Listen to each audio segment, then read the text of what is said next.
시청자 여러분 안녕하십니까. 하루의 뉴스를 정리해드리는 YTN 뉴스나이트입니다. 눈물바다가 된 유가족과의 만남 영향이었을까요? 국민의힘이 이태원 참사 국정조사에 복귀하기로 결정했습니다. 내일 1차 현장 조사부터 여야가 함께 일정을 진행하는데 앞으로 총리 증인 채택과 기한 연장 문제가 또 쟁점이 될 것 같습니다. 닥터가 탑승 논란을 일었던 신현영 의원, 국정조사 특위위원 자리에서는 사퇴했지만 추가 의혹이 불거지면서 파장이 커지고 있습니다. 관련 내용 나이트 포커스에서 다뤄보고 연말 특사 대상에 누가 포함될지도 함께 이야기 나눠보겠습니다. 화요일 뉴스나이트 오늘의 헤드라인부터 보시겠습니다.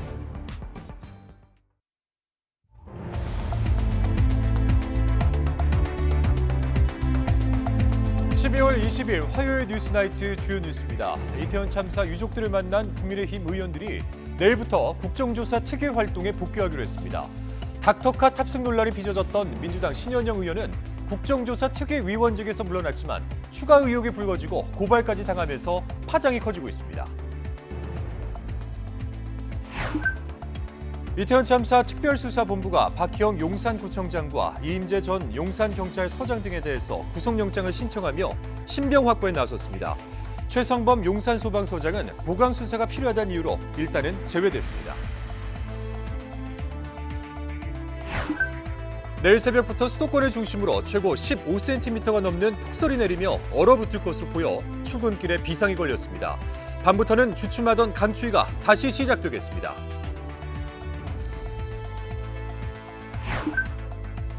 아파트에 인터폰처럼 설치해 가정용 IT 기기를 관리하는 월패드를 해킹한 뒤 40만 가구의 집안 영상을 몰래 촬영해 팔려던 남성이 붙잡혔습니다. 잡고 보니 언론에 나와 해킹 위험성을 경고하던 보안 전문가였습니다. 정부는 건설 현장에서 노조의 불법과 탈법 행위가 만연했다며 엄단 방침을 밝혔습니다. 국토부는 경찰, 공정위 등과 함께 200일 동안 특별 단속에 나섭니다. 김여정 북한 노동당 부부장이 우리 측 분석에 막말을 쏟아내며 대륙간 탄도미사일 ICBM의 정상각도 발사를 시사했습니다. 이에 맞서 현존 최강인 미 스텔스 전투기 F-22 랩터가 오늘 전략 폭격기 B-52와 함께 한반도에 출격했습니다. 이태원 참사 유가족들이 국회에서 국민의힘 국정조사 특위위원들과 주호영 원내대표를 만났습니다. 제발 도와달라 눈물 어린 호소를 했는데 국민의힘은 국정조사 특위에 복귀해서 내일 현장 조사부터 참여하기로 했습니다. 손효정 기자입니다.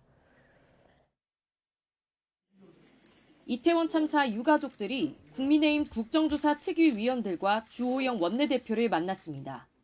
제발 도와달라는 간절한 호소와 애원, 제발 국정조사에 복귀해달라는 눈물 가득한 부탁과 당부가 이어졌습니다.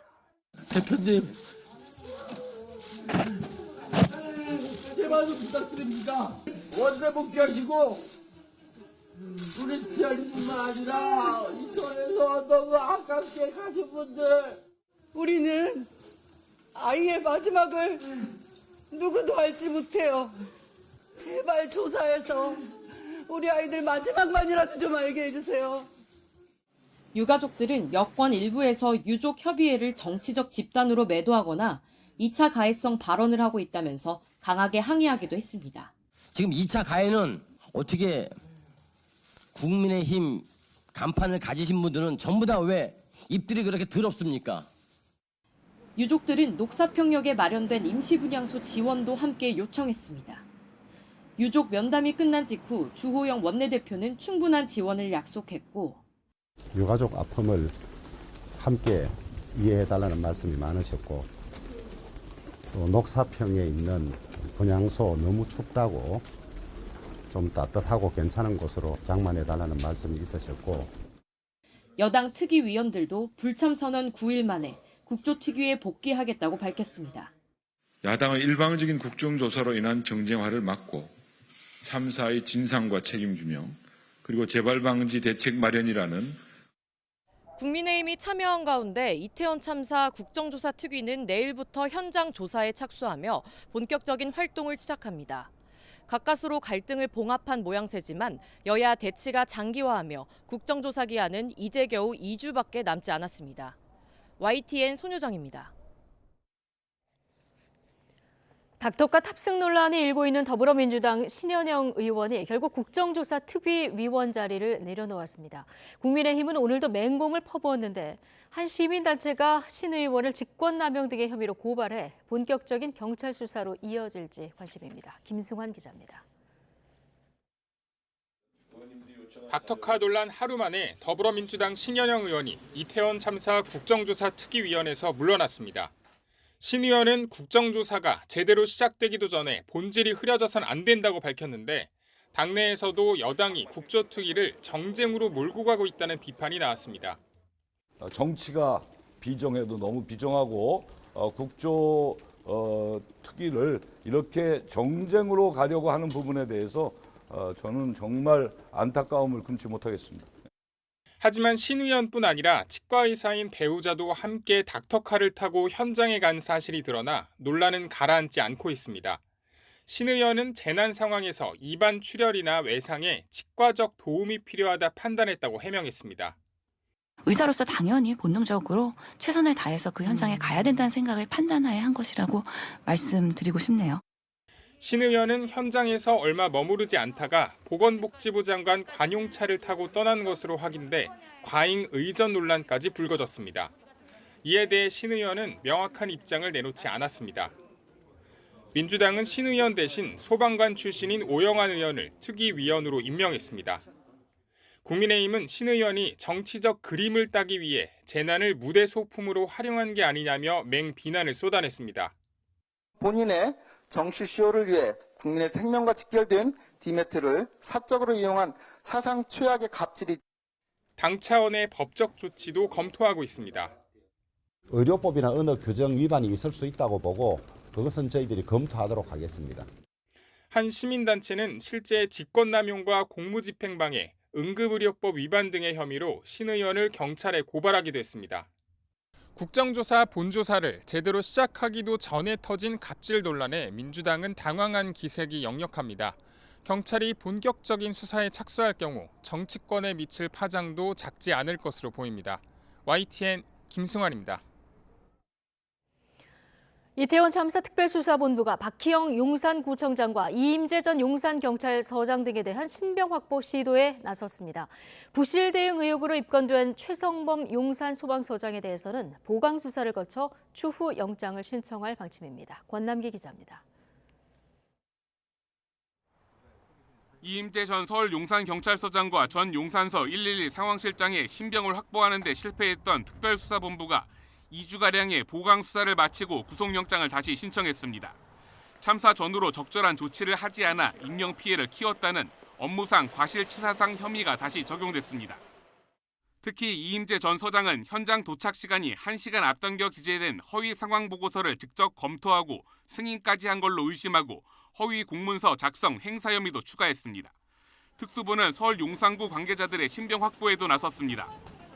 박희영 용산구청장부터 용산구 안전재난과장이 모두 구속 관림길에 섰습니다. 1차 안전관리 책임이 있는 구청이 안전요원 배치 등을 적절히 하지 않은 책임을 물을 수 있다고 본 겁니다. 앞서 박 구청장은 참사 이후 휴대전화를 바꿔 증거인멸 의혹도 불거졌는데 특수부는 압수수색을 통해 예전 휴대전화도 확보했다며 증거를 없앤 건 아니라고 결론 내렸습니다. 다만 검찰은 이들에 대한 구속영장을 청구하면서도 특수본이 영장을 함께 신청한 용산구청 안전건설교통국장에 대해선 보완 수사를 요구했습니다. 이런 가운데 앞서 영장 신청 대상으로 유력하게 거론됐던 최성범 용산소방서장은 이번 명단에서 빠졌습니다. 특수부는 소방이 출동했을 때까지도 살아있던 사람들이 부실한 구호 조치 탓에 끝내 사망했다는 사실을 입증하려면 시간이 걸린다며 수사를 더 보강한 뒤 영장 신청에 나설 계획입니다. 또 행정안전부의 부실 대응과 관련해 1차 조사를 마무리하고 필요할 경우 추가 조사를 진행할 방침입니다.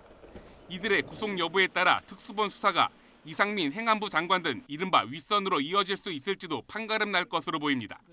YTN 권남기입니다. 100% 당원 투표로 당 대표를 선출하는 국민의힘 당원 개정안 어제 비대위에 이어서 오늘 상임 전국위를 통과했고 금요일 전국위 의결만 남겨놓고 있습니다. 여러 논란에도 당원 개정 작업이 9분 응선을 넘었는데요. 당권 주자들 사이 신경전은 오히려 뜨거워지고 있습니다. 김경수 기자입니다. 당원 투표 100%로 당대표를 뽑고 결선 투표제를 도입하는 당헌 개정안이 국민의힘 상임 전국위원회를 통과했습니다. 당 지도부가 당헌 개정 추진을 결정한 지 하루 만입니다. 당원 선거인단 유효 투표 결과 70%, 여론조사 결과 30%를 반영하는 현행 규정에서 전 당원 선거인단 유효 투표 결과로 확대하고 오는 금요일 전국위원회와 상임 전국위 절차만 남겨두고 있는데 당내 여지는 계속됐습니다. 먼저 100% 당원 투표에 반대하는 비윤계 의원들을 겨냥해 친윤계 의원들이 당심을 얻어야 당 대표라며 일제히 엄호에 나섰습니다. 당 대표는 당직은 당원들이 뽑는 것이 바람직하다는 생각을 하는 당원들이 대다수고요. 반면 비윤계 대표주자 유승민 전 의원은 날선 비판을 이어갔습니다. 윤핵관들이 이러는 거는 저는 이 막장 드라마의 배후에는 윤석열 대통령이 계신다고 봅니다. 당권 주자인 김기현, 안철수 의원도 서로를 향해 가시돋친 SNS 메시지를 주고받으며 당원 투표 비중을 두고 신경전을 벌였습니다. 룰 개정이 누구에게 유리할지 셈법이 복잡한 가운데 나경원 전 의원은 출마 가능성을 열어두고 있고 총선 때 대통령 말고 우리가 늘 표를 벌어올 사람이 좀 필요하지 않을까요? 그렇죠. 표를 벌어올 사람. 원희룡 국토부 장관은 장관직에 충실하겠다면서 일각에서 제기되는 차출설에 일단 선을 그었습니다. 지금 우리 국민들한테 약속을 해야 될 일이 이게 한눈 팔면서 할 수 있는 일이 아니잖아요. 네. 당내 반발에도 당헌 개정 절차는 무난히 마무리될 것으로 보이는데 사실상 후보 단일화 효과가 있는 결선 투표제가 향후 변수로 떠오를 수도 있습니다. YTN 김경수입니다. 윤석열 대통령은 오는 27일 이명박 전 대통령을 포함한 연말 특별사면 명단을 확정합니다. 내일부터는 기획재정부를 시작으로 신년 업무 보고를 받는데 연말 연시 국정 동력을 확보하기 위한 다양한 작업이 동시다발로 진행되고 있습니다. 조은지 기자입니다. 20몇 년을 수감 생활을 하게 하는 건 안 맞지 않습니까? 과거의 전례에 비추어서라도. 네. 여러 차례 긍정적 언급과 달리 윤석열 대통령은 첫 사면권을 행사한 지난 광복절 때 이명박 전 대통령을 비롯해 정치인은 목록에서 일괄 배제했습니다. 그리고 넉 달, 두 번째인 연말 특별사면은 정치인의 방점을 찍습니다. MB 사면은 기정사실인데 치료를 이유로 바깥 병원에 있는 이 전 대통령이 오는 28일에 끝나는 형 집행정지 연장 신청을 하지 않아 이런 관측에 힘이 실립니다. 친문 적자로 불리는 김경수 전 경남지사도 내년 5월까지 남은 형을 면죄하되 복권은 하지 않는 방안이 여전히 유효합니다. 본인이 무죄를 주장하고 가석방 불언서까지 쓴 데다 정부 여당 핵심 지지층에서 반대 목소리가 대세지만 사면 가능성은 열려 있습니다. 반면 친노 데모 한명숙 전 총리는 사면 불가 방침이 뚜렷합니다. 한 전 총리는 불법 정치자금 수수 혐의로 대법원에서 징역 2년에 8억여 원 추징금 확정 판결을 받았지만 아직 7억 원 넘게 내지 않았습니다. 추징금까지 사면한 관례가 없어 사면 요건이 안 된다는 게 대통령실 판단입니다. 현재로선 오는 23일 법무부 사면심사위원회에서 대상자를 최종 검토하고 윤 대통령 숙고를 거쳐 27일 국무회의에서 특별사면 명단을 확정할 것으로 보입니다. 28일 0시 사면이 시행되는 겁니다.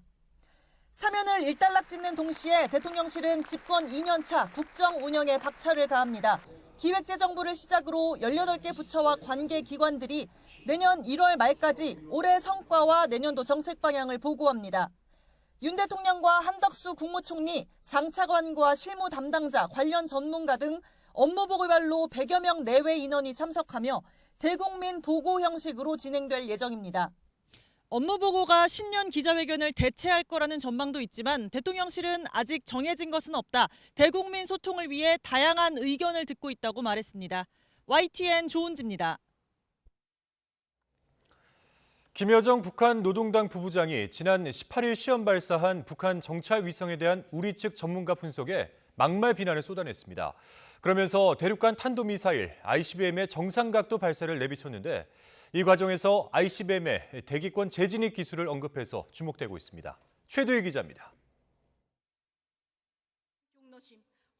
북한 김여정 노동당 부부장이 다시 대남 비난 성명에 나섰습니다. 김 부부장은 지난 18일 시험 발사한 정찰 위성이 조악한 수준이라는 우리 측 전문가의 분석에 대해 개 짖는 소리 등의 막말을 쏟아냈습니다. 그러면서 대륙간 탄도미사일 ICBM의 정상각도 시험 발사를 내비쳤는데 김 부부장은 곧 해보면 될 일이고 보면 알게 될 거라고 밝힌 겁니다. 이 발언은 ICBM의 대기권 재진입 기술을 언급하며 나왔는데 대기권 재진입 기술은 미사일이 대기권 밖으로 나갔다가 낙하하며 대기권을 통과할 때 발생하는 7,000도 이상의 고열을 극복하는 기술입니다. 김 부부장의 발언은 ICBM 개발의 마지막 관문 가운데 하나인 이 기술에 대한 자신감을 드러낸 것으로 보입니다. 북한의 군사력에 대한 남한사의 저평가에 대한 그동안의 불만을 폭발시킨 거라고 할 수 있습니다. 열병식을 통해서 북한이 올해 발사했던 최신 무기라든가 아니면 북한이 아직 발사하지 않은 신형 무기들을 공개할 가능성이 있다고 봅니다. 북한 외무성도 반격 능력이 포함된 일본의 안보문서 개정을 맹비난하며 얼마나 우려하고 불쾌한지 실제 행동으로 보여줄 것이라고 위협했습니다. 김여정 부부장은 우리 정부의 비핵화 로드맵인 담대한 구상에 대해서도 황당한 망상이라고 깎아내렸는데 통일부는 북한의 반응에 일희일비하지 않고 담대한 구상을 흔들림 없이 추진하겠다고 강조했습니다. YTN 최두희입니다. 현존 최강 스텔스 전투기 F-22 랩터가 전략 폭격기 B-52와 함께 한반도에 출격했습니다. F-22가 한반도에 전개된 건 4년 만인데 대륙간 탄도미사일 정상 발사 등을 시사한 북한에 대한 강력한 경고로 풀이되고 있습니다. 신준명 기자입니다. 미 공군의 B-52H 전략 폭격기를 F-22 랩터 3대가 호위합니다. 또 다른 B-52H와 나란히 비행하는 C-17 대형 수송기, 그 뒤로 우리 공군의 F-35A 스텔스 전투기 4대가 편대 비행합니다. 한미 양국 공군은 제주도 서남방 한국 방공식별구역 일대에서 연합훈련을 했습니다. 미 측에선 F-22와 B-52H가, 우리 측에선 F-35A와 F-15K가 참여했습니다. F-22가 한반도에 전개된 건 지난 2018년 이후 4년 만입니다.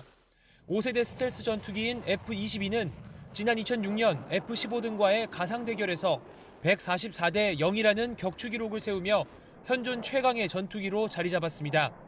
레이더 반사 면적은 0.0001제곱미터에 불과해 곤충 크기보다도 작고 최대 속도는 마하 2.4에 달해 유사시 오산 공군기지에서 이륙할 경우 10분 내로 평양을 타격할 수 있습니다.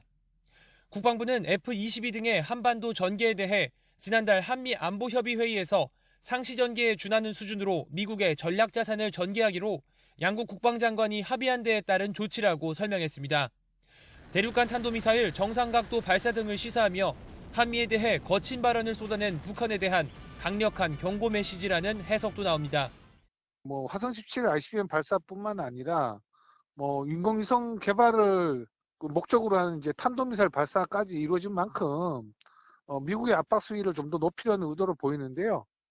일본 가데나 공군기지에 주둔하는 F-22는 이번 주말까지 군산기지에 머무르며 우리 측 F-35A와 함께 북한의 핵 미사일 위협에 대응하는 훈련을 진행할 계획입니다. YTN 신준명입니다. 대장동 비리 의혹을 수사하고 있는 검찰이 범죄 수익 환수 수사에 박차를 가하고 있습니다. 최근 김만배 씨 측근들에게서 확인한 260억 원 말고도 개발 사업 대 오간 모든 자금의 흐름을 파헤치고 있는데요. 이재명 대표의 정치 자금은 물론이고 변호사비 의혹까지 불똥이 튈 가능성도 제기되고 있습니다. 나혜인 기자입니다. 검찰은 지난달 김만배 씨와 남욱 변호사, 정영학 회계사 등 대장동 일당의 재산 800억 원을 동결했습니다. 김 씨의 후배이자 천화동인 7호 소유주인 배모 전 기자의 땅과 건물도 포함된 것으로 파악됐습니다. 이렇게 당장 묶어둘 수 있는 재산 말고도 검찰은 환수해야 할 부당이득이 전체 4,400억 원에 달한다고 보고 있습니다.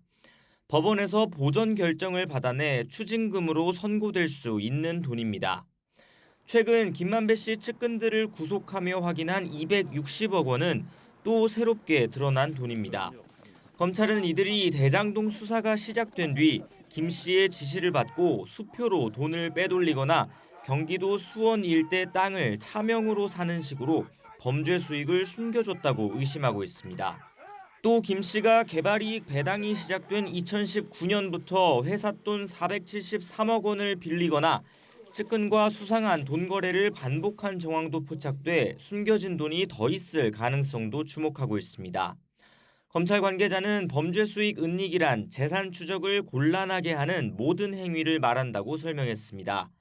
개발 사업에서 발생한 검은 돈의 용처는 끝까지 쫓을 거라며 김 씨 외에 다른 민간업자들도 마찬가지라고 강조했습니다. 대장동 사업을 둘러싼 검은 돈의 행방은 결국 이재명 민주당 대표를 향한 수사와도 연결됩니다.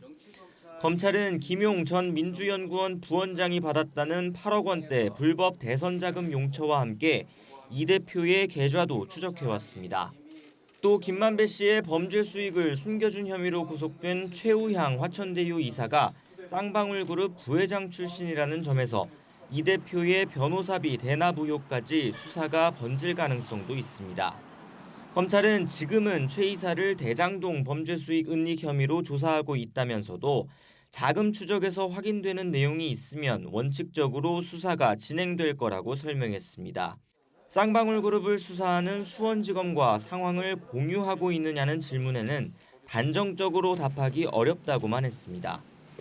YTN 나힌입니다. 김순호 행정안전부 경찰국장이 경찰청장 바로 아래 직급인 치안정감으로 승진했습니다. YTN 단독 보도로 밀정 의혹이 제기돼 사퇴 요구까지 받았지만 불과 반년 만에 또 한 번 진급하게 된 겁니다. 우철희 기자입니다.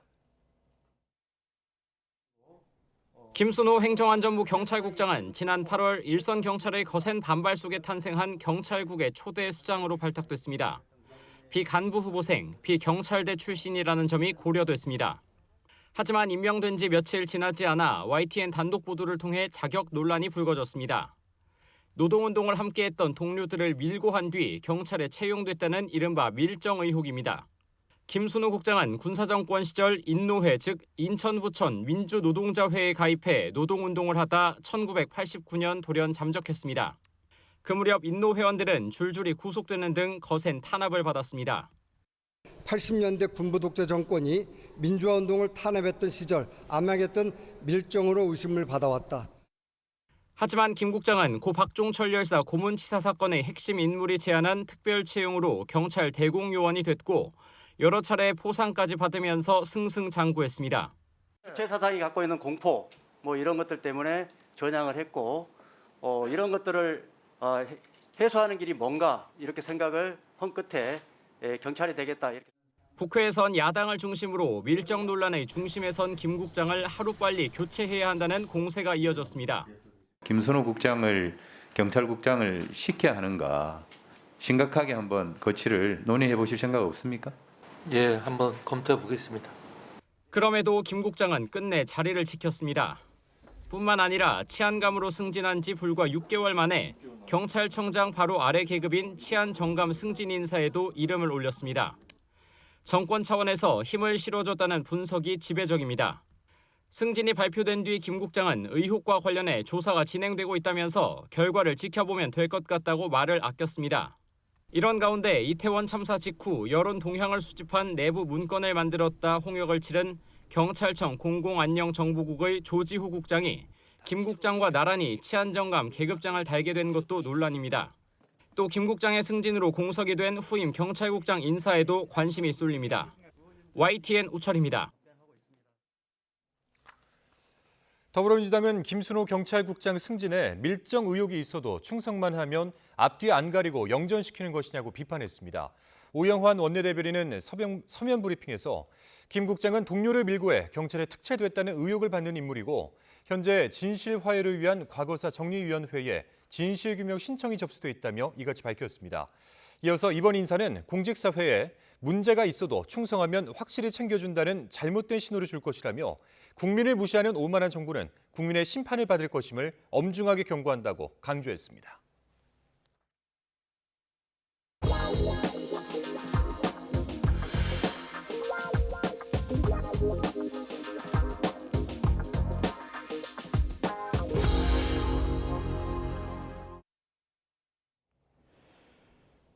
일주일째 이어지던 북극 한파는 오늘 낮부터 풀렸습니다. 하지만 내일 새벽부터 중부지방에 많은 눈이 또 내리며 빙판길 출근 대란이 우려됩니다.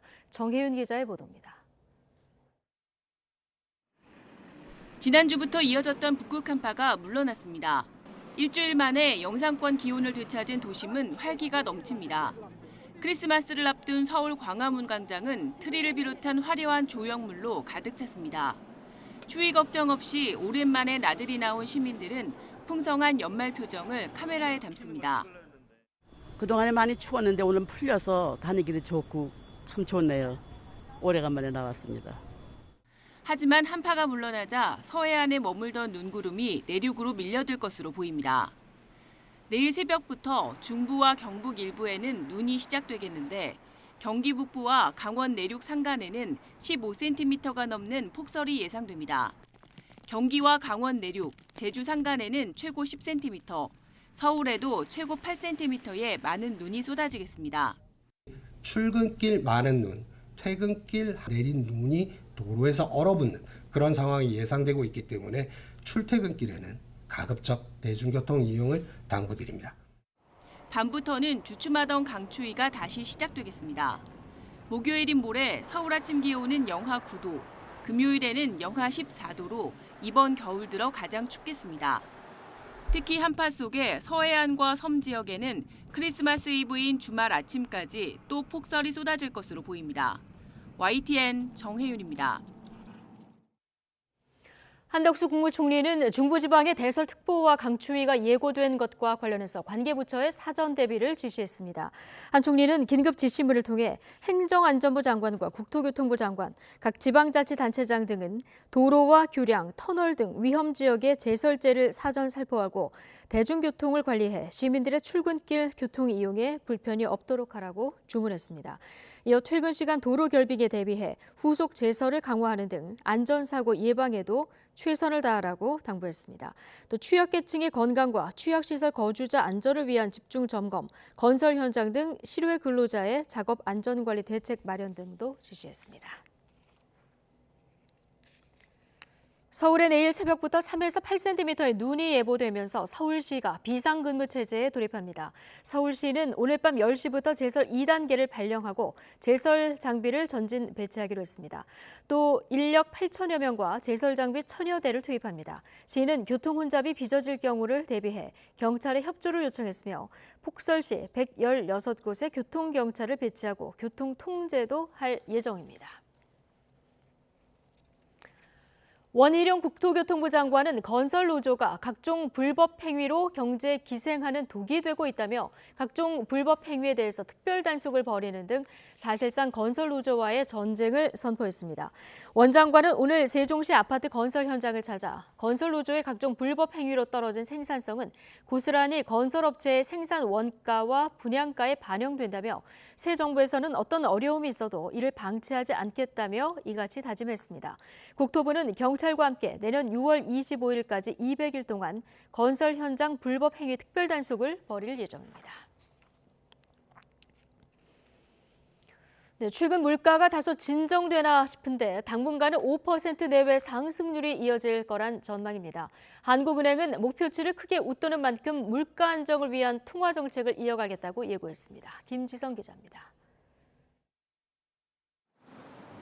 고공행진하던 물가를 잡겠다며 올해 들어 7차례 금리 인상을 단행한 한국은행. 지난 7월을 정점으로 물가 상승세는 다소 꺾였지만 여전히 갈 길이 멀다고 봤습니다. 당분간 물가 상승률이 5% 내외를 유지할 거로 전망돼 물가 안정에 중점을 둔 통화 정책이 불가피하다는 겁니다. 금리 인하를 논의하기엔 시기상조라고 선을 그었고 지난달 3.5%로 전망한 최종금리 수준도 언제든지 바뀔 수 있다고 시사했습니다. 점차 낮아지더라도 물가 목표치인 2%를 웃도는 높은 수준이 지속될 것으로 예상되는 만큼 물가에 중점을 둔 통화정책 운영을 이어나갈 필요가 있겠습니다. 앞으로 물가 상승세는 조금씩 둔화하겠지만 그 속도는 예측하기 어렵다고 판단했습니다. 국제 에너지 가격은 내린 반면 내년 전기요금 상승폭이 애초 예상보다 커질 거로 전망되는 등 변수가 많은 탓입니다. 설상 가상으로 경기 침체 우려는 한층 커졌습니다. 물가가 채 잡히기도 전에 경기 침체가 현실화할 가능성도 배제할 수 없는 겁니다. 상반기에는 경기가 많이 어려울 것으로 지금 예측한 만큼 이것이 침체로 가느냐 안 하느냐는 그 보더라인에 지금 있다고 저희들이 예측하고 있습니다. 대다수 지표가 암울한 경기 전망을 예고하는 가운데 한국은행은 다음 달 13일 내년도 첫 금융통화위원회를 열고 기준금리를 결정합니다. YTN 김지선입니다. 일본 중앙은행인 일본은행이 시장의 예상을 깨고 장기금리 상한을 올렸습니다. 금융시장에서는 이번 결정을 사실상 금리 인상으로 받아들이고 있지만 그러다 일본은행 총재는 금융 완화를 이어갈 것이라고 강조했습니다. 도쿄 이경화 특파원이 전해드립니다. 일본은행은 그동안 경기 부양을 위해 장기금리를 0%로 유도하고 최고 0.25%를 넘지 않도록 해왔습니다. 이번 금융정책결정회의에서는 장기금리 상한을 0.5%까지 용인하기로 만장일치로 결정했습니다. イールドカーブコントロールを起点とする金融緩和の効果が企業金融などを通じてより円滑に波及していくようにする趣旨で行うものでありまして利上げではありません。 하지만 시장은 이번 결정을 사실상 금리 인상으로 받아들이는 분위기입니다. 발표가 나온 뒤 채권 시장에서 장기 국채 이자는 한때 상한에 가까운 0.46%까지 뛰었습니다. 각종 대출 금리가 올라갈 경우 서민 부담도 커지게 됩니다. なんでこのタイミングなんだろうっていうのはようやく来たな。いや今まであまりにも金利が動かなさすぎたから。 이뿐 아니라 엔화가 강세를 보이며 엔달러 환율은 지난 8월 이후 가장 낮아졌고 주가는 금리 인상에 따른 투자 위축 우려 등으로 하락했습니다. 예상을 깬 결정에 시장이 크게 출렁이자 일본은행은 내년에도 저금리 기조의 금융 완화를 이어갈 것이라고 강조했습니다. 2023年度全体で見ますとですね、2% にいかないという可能性が高いわけですので、量的質的金融緩和を見直すとか、そういうことは当面考えられないと。 미국과 유럽의 금리 인상 속에 일본도 이제 출구 전략을 찾아야 한다는 지적은 진작부터 나왔습니다. 하지만 금리를 올릴 경우 일본 정부가 발행한 막대한 국채의 이자 부담도 급증하게 됩니다. 이러지도 저러지도 못하는 상황 속에 일본의 금융정책은 내년 4월 일본은행 새 총재 취임을 계기로 방향 전환을 모색할 것이란 전망이 나오고 있습니다. 도쿄에서 YTN 이경아입니다. 제주의 한 유명 음식점 대표를 살해한 혐의로 일단 3명이 경찰에 붙잡혔습니다. 경찰은 3시간이나 피해자 집에서 기다리다가 범행한 것으로 미뤄 재산을 노린 계획적인 범행으로 보고 수사 중입니다. 고재영 기자입니다. 검은색 옷을 입고 흰 가방을 든 50대 남성 A씨가 건물 주차장으로 들어갑니다.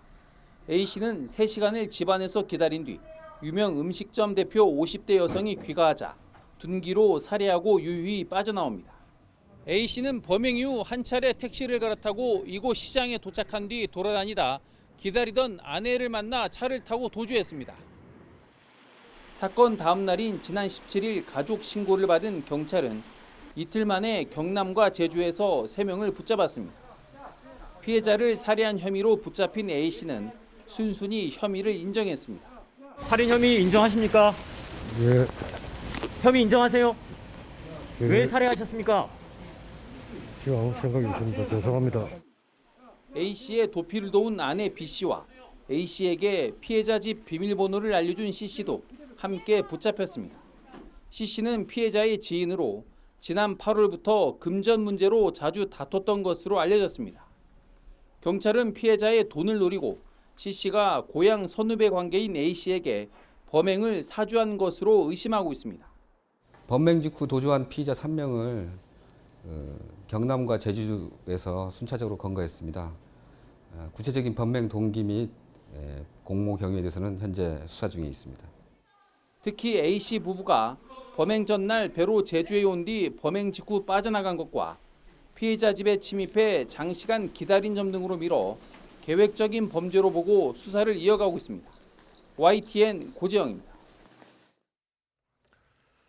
충남 천안의 한 행정복지센터에서 50대 남성이 민원에 불만을 품고 행패를 부리다가 공무원의 뺨을 때리는 일이 발생했습니다. 피해자는 이제 막 일을 시작한 새내기 공무원이었는데요. 동료 공무원들은 악성 민원인 피해를 막기 위해 제대로 된 보호 대책을 마련하라며 목소리를 높였습니다. 양동훈 기자입니다.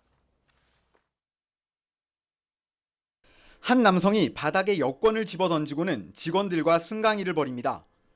분을 이기지 못했는지 갑자기 직원의 뺨을 사정없이 내려치고 맞은 직원이 휘청거립니다. 난동이 이어지자 직원 한 명이 사무실에 설치된 비상벨 SOS 버튼을 눌렀고 자동으로 접수된 신고를 받은 경찰이 출동해 남성을 제압했습니다. 폭행을 당한 직원은 입안이 터지는 등 전치 2주 진단을 받고 병가를 냈다가 다시 출근해 일하고 있습니다. 지난해 공직에 입문한 새내기 직원인데 동료가 위협을 당하자 보호하려 나섰다가 폭행을 당한 거로 전해졌습니다. 피해자와 목격자들은 언제 가해자가 또 문제를 일으킬지 몰라 두려움에 떨며 일하고 있습니다. 그분이 다시 와서 이제 행패를 부릴까봐 그래도 지역 주민이다 보니 그분들도 어쩔 수 없이 민원을 처리해야 되는 그런 상황인 거죠. 공무원 노조는 성명을 내고 수사기관의 엄중한 처벌과 지자체 차원의 적극적인 대책 마련을 요구했습니다. 천안시는 지난해 제정한 악성 민원 근절 조례에 따라 피해 직원의 요청대로 근무지를 변경해주고 치료비 지원을 검토하겠다고 밝혔습니다. 조례에 따라 피해 직원 보호를 위해 위원회를 열어 지원 방안을 논의하고 재발 방지 대책도 마련하겠습니다. 지난해에도 대전에서 불법 현수막을 단속하던 공무원이 폭행을 당해 병원 치료를 받는 등 비슷한 피해가 눈에 띄게 늘고 있습니다. 공무원들에 대한 민원인의 폭언, 폭행 등 위법 행위 사례는 지난해 5만 1000여 건으로 3년 전과 비교해 절반 넘게 늘었습니다. 그래서 공무원들을 보호하려고 민원 처리에 관한 법률 개정안을 만들어 지난 7월부터 시행됐지만 폭행 피해는 또 반복됐습니다. 민원 담당 공무원들은 일선 행정복지센터에도 안전요원을 의무 배치하는 등 실질적인 재발 방지 대책이 필요하다고 입을 모았습니다. YTN 양동훈입니다. 아파트에 인터폰처럼 설치해서 여러 가지 가정용 IT 기기를 관리할 수 있는 주택관리용 단말기, 이른바 월패드를 해킹해 불법 촬영한 영상을 판매하려던 남성이 경찰에 붙잡혔습니다.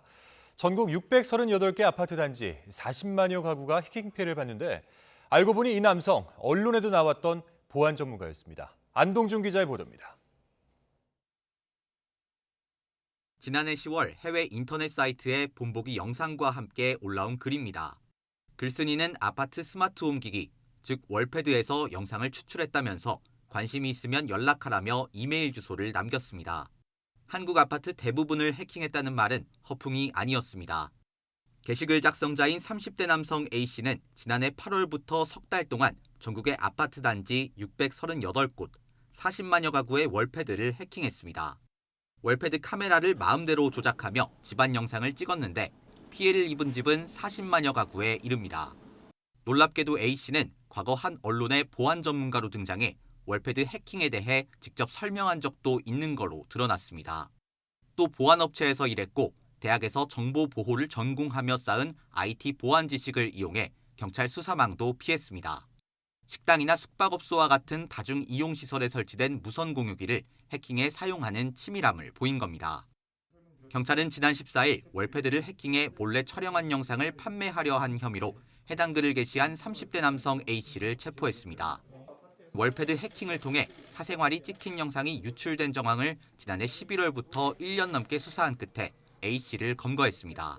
개인이 생활할 수 있는 가장 민감한 장소인 어떤 아파트 내부를 몰래 촬영해서 유출한 어떤 사건이다 보니까 사실 향후 이 관련된 어떤 대책이라든지 이런 부분에 있어서 사실 경각심을 많이 주는 사건이었습니다. A씨는 범행 일부를 시인하면서도 월패드가 해킹에 취약하다는 걸 알리기 위한 목적이었을 뿐 영상을 판매할 생각은 없었다고 주장하고 있습니다.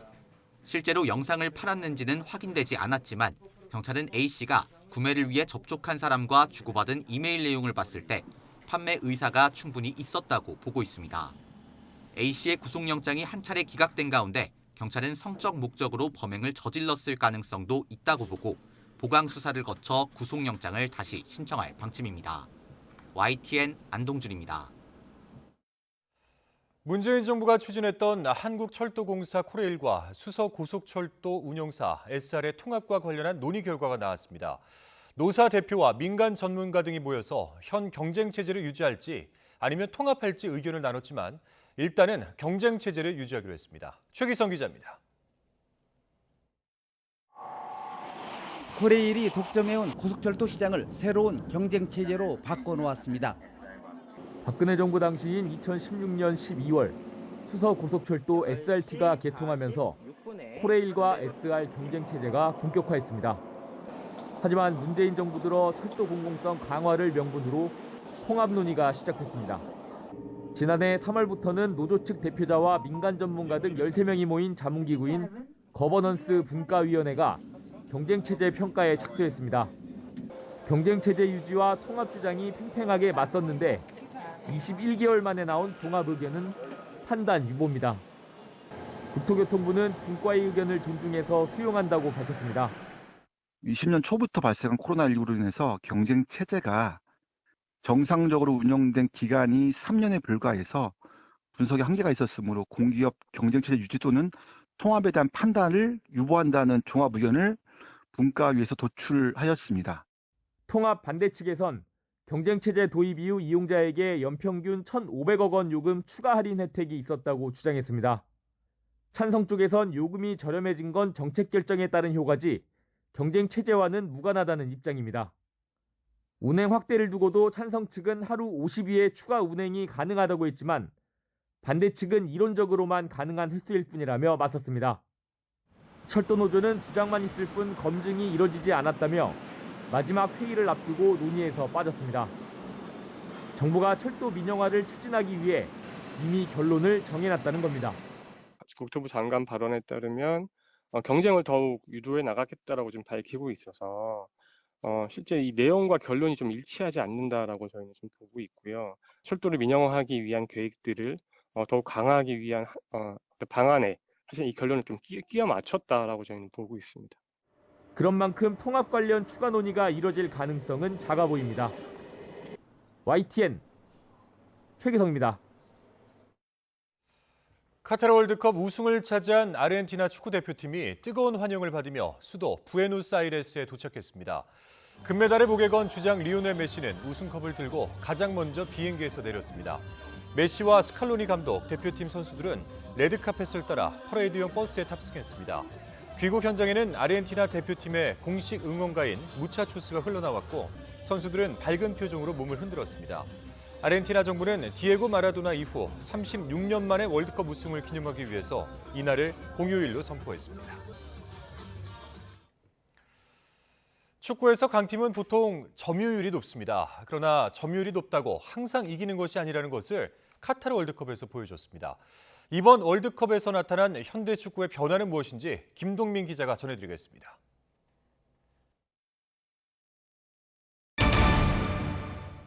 강팀은 보통 공 점유율도 높고 경기도 이깁니다.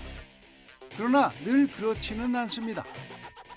우승팀 아르헨티나는 사우디에게 유일한 패배를 당했습니다.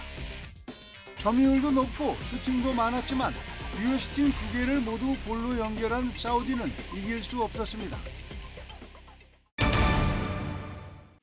슈팅 기회가 적어도 그 기회를 골로 연결한다면 약팀도 강팀을 잡을 수 있습니다.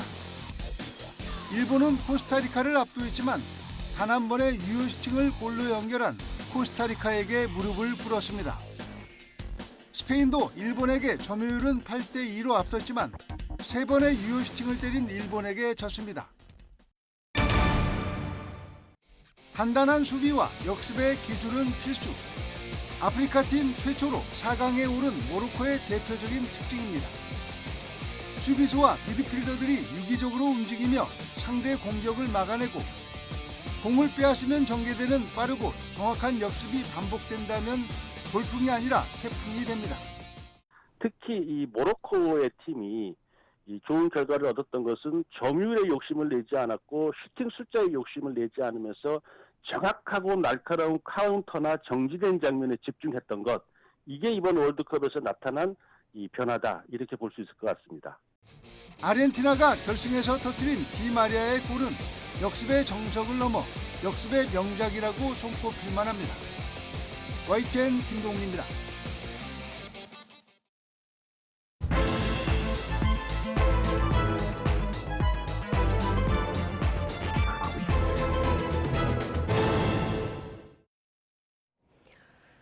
오늘의 정치권 관심 뉴스들 진단해보는 나이트 포커스. 천하람 국민의힘 전남 순천갑 당협위원장 그리고 김성회 정치연구소 싱크와이 소장 두 분 모셨습니다. 어서 오십시오. 안녕하세요. 네, 예, 안녕하십니까. 안녕하십니까.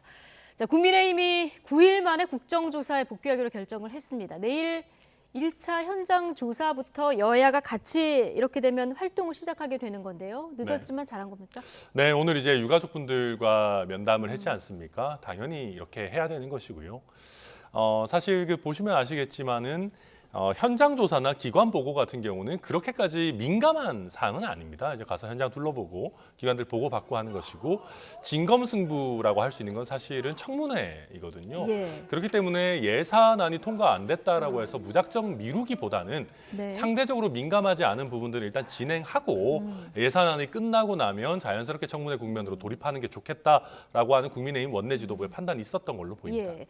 자, 21일, 23일에 현장 조사를 하고 27일, 29일 기관 보고 그리고 가장 중요하게 봐야 되는 청문회 2일, 4일, 6일 내년 1월 2일, 4일, 6일 3일에 걸쳐서 이루어지는데요. 좀 지켜봐야 될 것 같고요.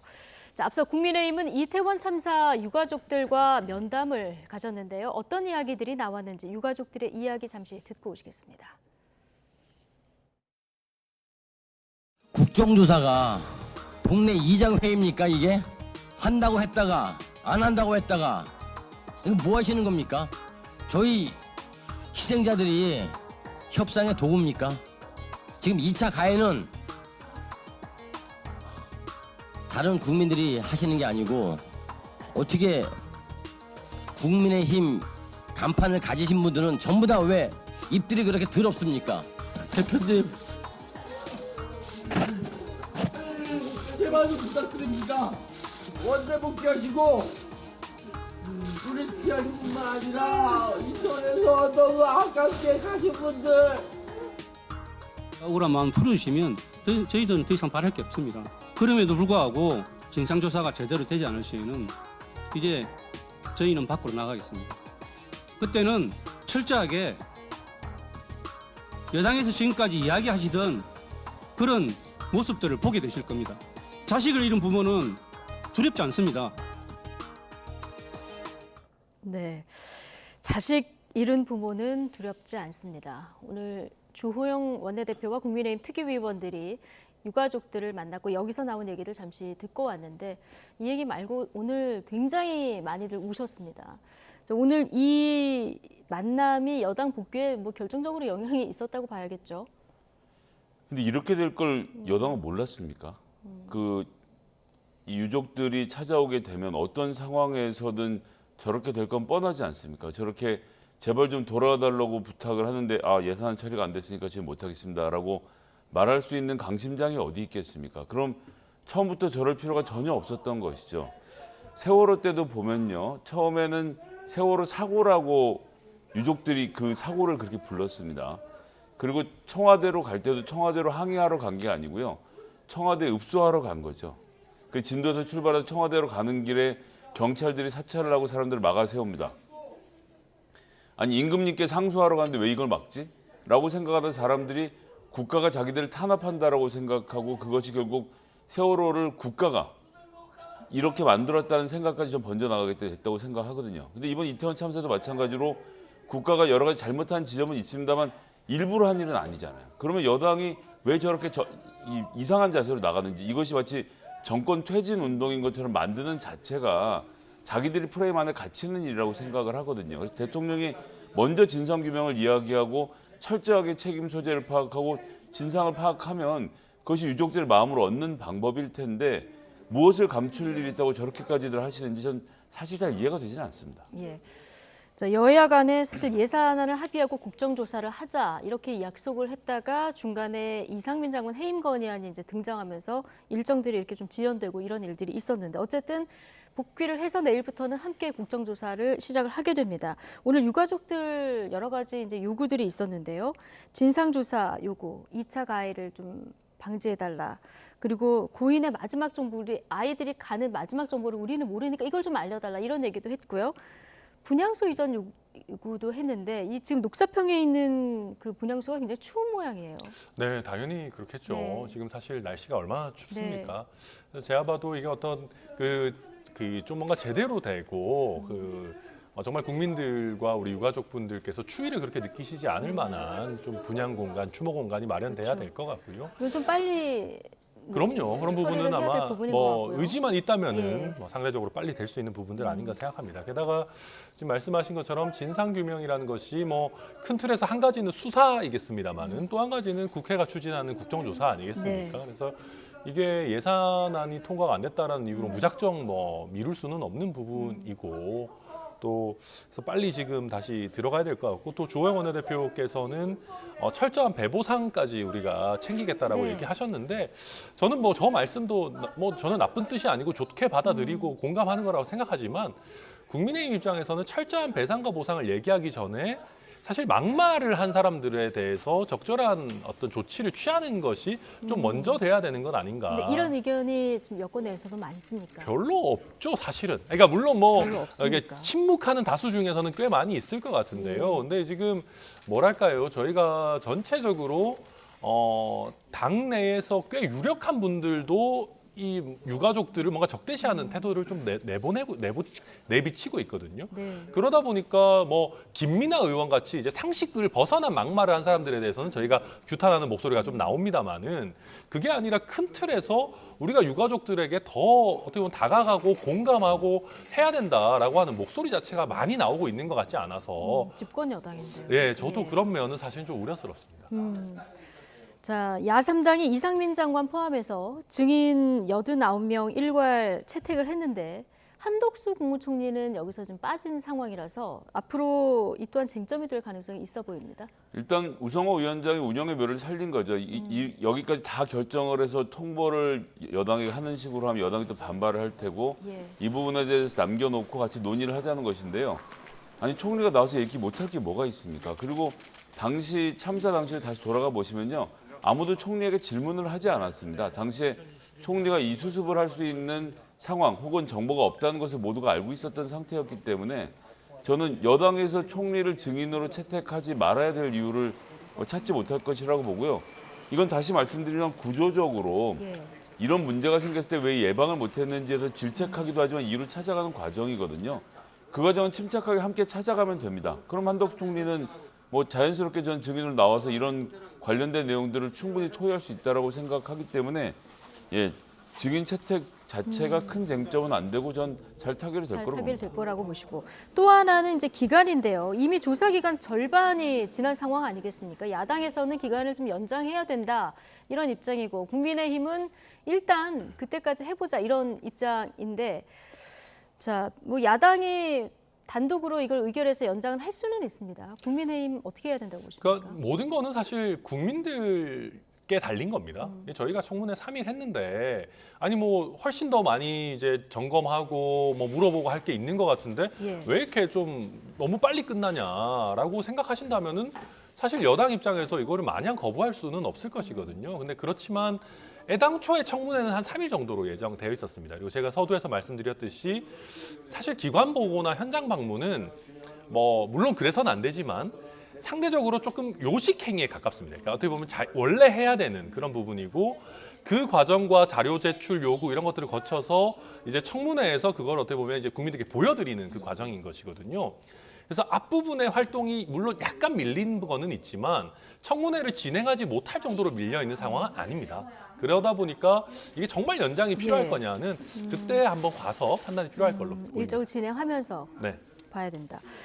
자, 이런 가운데 신현영 의원의 닥터카 탑승 논란 파장이 지금 오늘도 이어지고 있는 상황입니다. 일단 논란이 커지니까 신현영 의원이 사과도 했고 국조위원직에서도 사퇴하겠다 이렇게 얘기를 했는데요. 그 자리에 들어간 거는 소방관 출신 오영환 의원이 투입됐더라고요. 네네. 일단 지난번에는 이 경찰과 소방 쪽에서는 민주당이 따로 투입을 하지 않았습니다. 이게 네. 또 여러 논란을 만들 수 있다는 점까지 고려를 했던 것 같고 이 국정상황실에서 일했던 우리 윤건영 의원이라든지 구청에 대한 상황을 가장 잘 파악하고 있는 이해식 의원 등으로 구성을 했다가 이번에 추가를 한 것이고요. 신현영 의원은 빠르게 사과하고 빠르게 인정하고 빠르게 사퇴하는 것이 문제를 빨리 마무리 짓는 일이라고 뭐 누구나 다 생각하고 있지 않습니까? 해명에 납득이 가는 부분이 없는 것은 아니지만 그러니까 내가 옳았다라고 지금 민주당이 주장한다고 해서 국민들의 화가 가라앉지 않는 상태니까요. 빠른 수습을 하는 건 전 잘한 선택이라고 생각합니다. 예. 그런데 추가 의혹이 조금 나와서요. 신 의원이 참사 현장에 머무른 시간이 한 15분 정도에 불과했고 이후에 관용차를 타고 국립중앙의료원까지 이동했다. 이게 의전을 받은 거 아니냐 이런 또 의혹이 불거졌어요. 네, 그렇습니다. 이제 사실은 뭐 관용차를 타고 이동한 것도 이동한 것인데 이게 15분밖에 체류를 하지 않았다. 그러니까 뭐 그때 당시 상황을 저도 정확하게 알 수는 없습니다만은 그러니까 그냥 저 내용들을 쭉 보고 느끼는 거는 아니 15분 계실 거고 특별한 역할이 없었다면 굳이 저거를 위해서 닥터카를 집 근처까지 오라고 했어야만 했느냐. 그냥 택시 타고 현장에 오셨다가 뭐 정 장관이랑 같이 이동하고 싶으시면은 관용차야 뭐 같이 타고 갈 수도 있다고 생각합니다. 그렇게 하셨으면 될 것인데 구태여 지금 그 닥터카를 타고 와서 모르겠습니다. 뭐 15분간 얼마나 가치 있는 활동을 하셨는지는 모르겠지만 별로 그래 보이지 않거든요. 그렇다 보니까 아니 이거 아무리 국회의원이라지만 저렇게 급한 상황에서 닥터카를 저렇게 할 수 있나? 아무튼 저로서는 사실 좀 잘 이해가 되지는 않습니다. 뭐 현장에 가봤더니 다른 도움이 필요할 것 같다 이렇게 판단했을 수도 있고요. 뭐 15분 정도만 머물렀던 이유는 저희가 이제 알 수 없습니다만은 어쨌든 신현영 의원이 그 현장에 다녀온 이후에 SNS에 영상도 올리고 다음에 인터뷰도 좀 해서 굉장히 국민들은 거기서 오래 이제 활동을 했구나 이렇게 생각을 했던 차였었거든요. 그래서 지금 여당에서 비판의 목소리가 이 부분에서도 나오는 것 같습니다. 네, 사실 뭐 천하람 위원장님 하신 말씀에 뭐 반박하기가 어렵죠. 뭐 조금 전에도 말씀드렸습니다. 구체적으로 들어가서 할 수 있는 변명들이 지금 무슨 소용이 있겠습니까? 그리고 15분을 머무르다 떠난 것은 어떻게 해도 국민들께 설명이 되지 않는 부분이기 때문에 뭐 사과를 드리는 것 외에는 방법이 없다고 생각합니다. 예, 사과를 드리는 것 이외에는 방법이 없다. 지금 치과 의사인 신 의원의 남편 조모 씨도 닥터카에 같이 타고 갔다. 자, 이것도 논란인데 이 닥터카에 탑승할 수 있는 인원이나 이런 것이 다 규정으로 정해져 있나 봐요? 네, 그렇습니다. 아마 보건복지부에서 매뉴얼을 가지고 있고요. 네. 그러니까 당연히 뭐 연간 몇 시간 이상의 뭐 훈련을 받은 인원들 그리고 의사는 통상 1명 정도 타게 되어 있는데 이제 응급의학을 전공한 의사를 태우는 걸 원칙으로 하고 있다. 뭐 이렇게 하고 있습니다. 그래서 치과 의사를 재난 상황에 어떻게 보면 급히 출동해야 되는 시기에 태우는 거는 뭐 당연히 이례적인 일일 것입니다. 물론 저는 그렇다고 해서 신현영 의원이 남편을 태워가지고 사진을 찍으려고 데리고 갔다라고 이렇게 폄하하고 싶지는 않습니다. 그러니까 그거는 뭐 단정할 수 없는 문제고요. 그렇죠. 신 의원은 뭐 좋은 뜻으로 했을 수도 있을 텐데 다만 당시 상황 자체가 이 치과 의사가 예를 들면 치과 기록을 대조하거나 뭐 이런 업무를 하는 게 필요한 상황은 아니었거든요. 그러다 보니까 조금 치과 의사의 남편까지 태워갔었어야 했느냐. 저렇게 남편과 같이 이동할 수 있는 상황이었으면 자차나 택시를 이용했으면 좀 더 좋지 않았겠느냐 정도 얘기할 수 있을 것 같습니다. 자, 국민의힘은 신 의원이 국회의원 직권을 남용해서 갑질을 하고 있다. 이렇게 비판의 날을 세웠고요. 야당은 신 의원을 옹호하는 발언을 내놨습니다. 관련 발언 다 듣고 오시겠습니다. 남편은 대체 왜 간 것입니까? 신 의원의 재난지원 홍보쇼에 필요로 하는 사진을 찍으러 간 것입니까?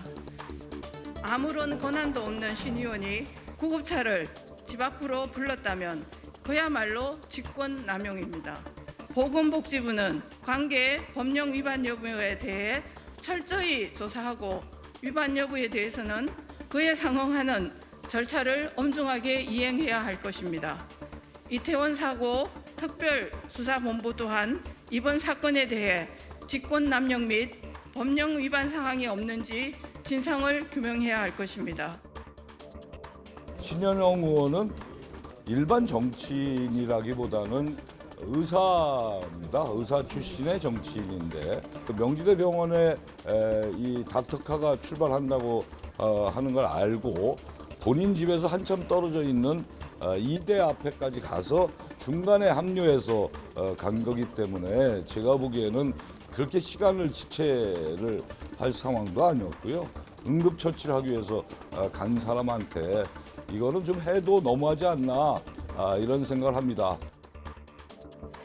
응급처치를 하기 위해서 간 사람한테 좀 너무한다. 야당의 얘기까지 듣고 오셨는데 앞서 국민의힘에서는 이거 직권남용 혐의가 있다. 보건복지부 특수부 나서서 조사해라 이런 얘기 하지 않았습니까? 근데 복지부가 벌써 진상 파악에 들어갔더라고요. 예, 진상 파악을 하긴 할 텐데 네. 신은영 의원이 명지병원 소속의 의사고 디메트를 1년에 12시간 이상 수료를 한 전문의였기 때문에 탑승을 요구할 수 있는 상황이기도 했다라고 보고요. 그리고 응급차가 도착한 시간과 이 닥터카가 도착한 시간의 차이는 8분.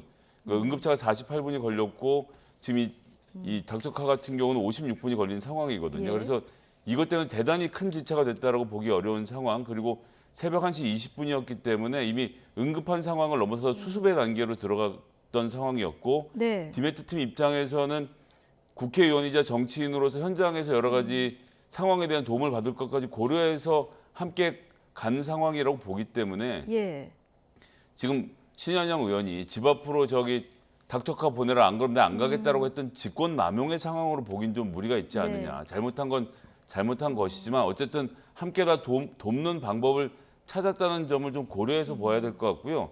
이게 디메트는 매뉴얼로 지금 이루어져 있는 것이라 이걸 또 법으로 가져와서 수사기관의 수사를 의뢰해서 검사님들한테 검사를 받아야 되는 품목이냐라고 놓고 보면 좀 지나치지 않나 생각을 합니다.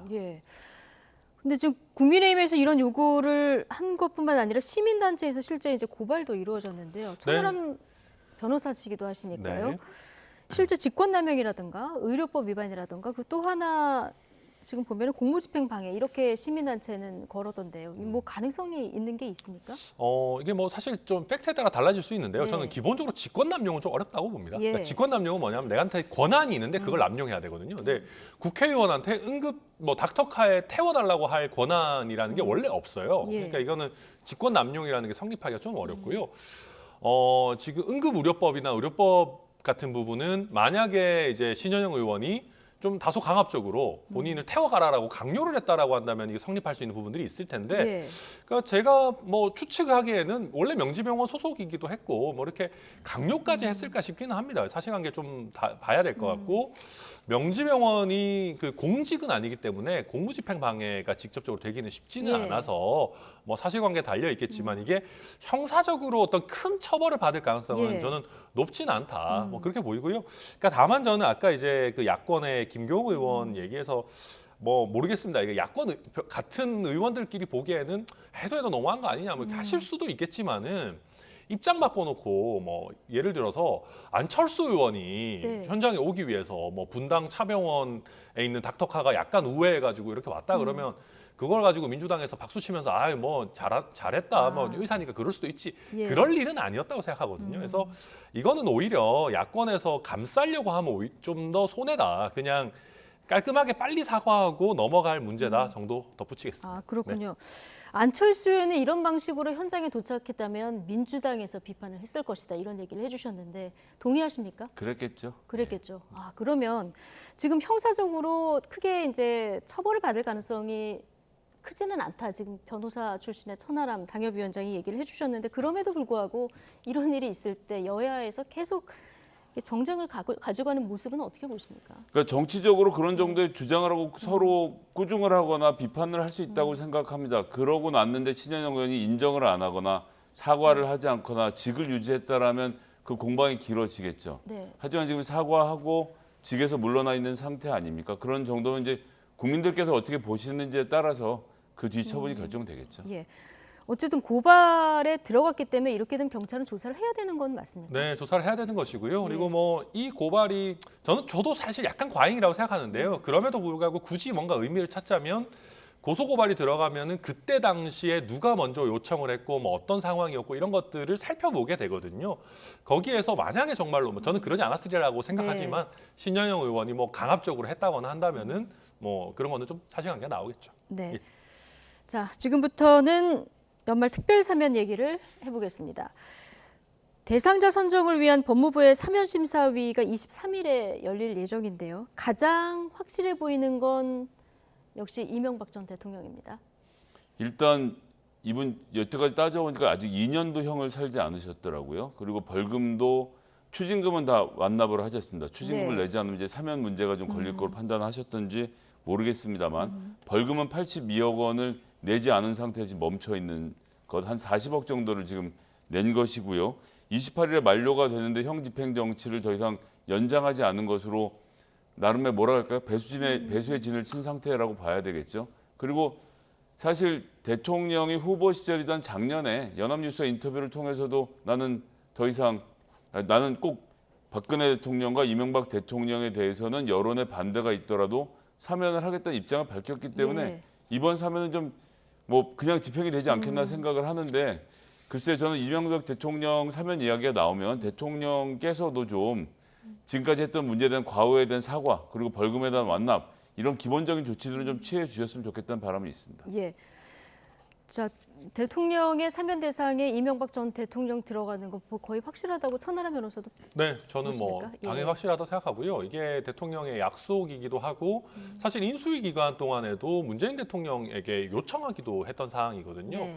그래서 많은 분들이 지난번에 광복절에 특사를 하지 않겠나 이렇게 했었는데 그때 당시에는 지지율이 좀 심각하게 떨어지는 그런 상황이었습니다. 그러다 보니까 이 상황에서 이명박 전 대통령 사면까지는 할 수 없다라고 판단했던 걸로 보이고요.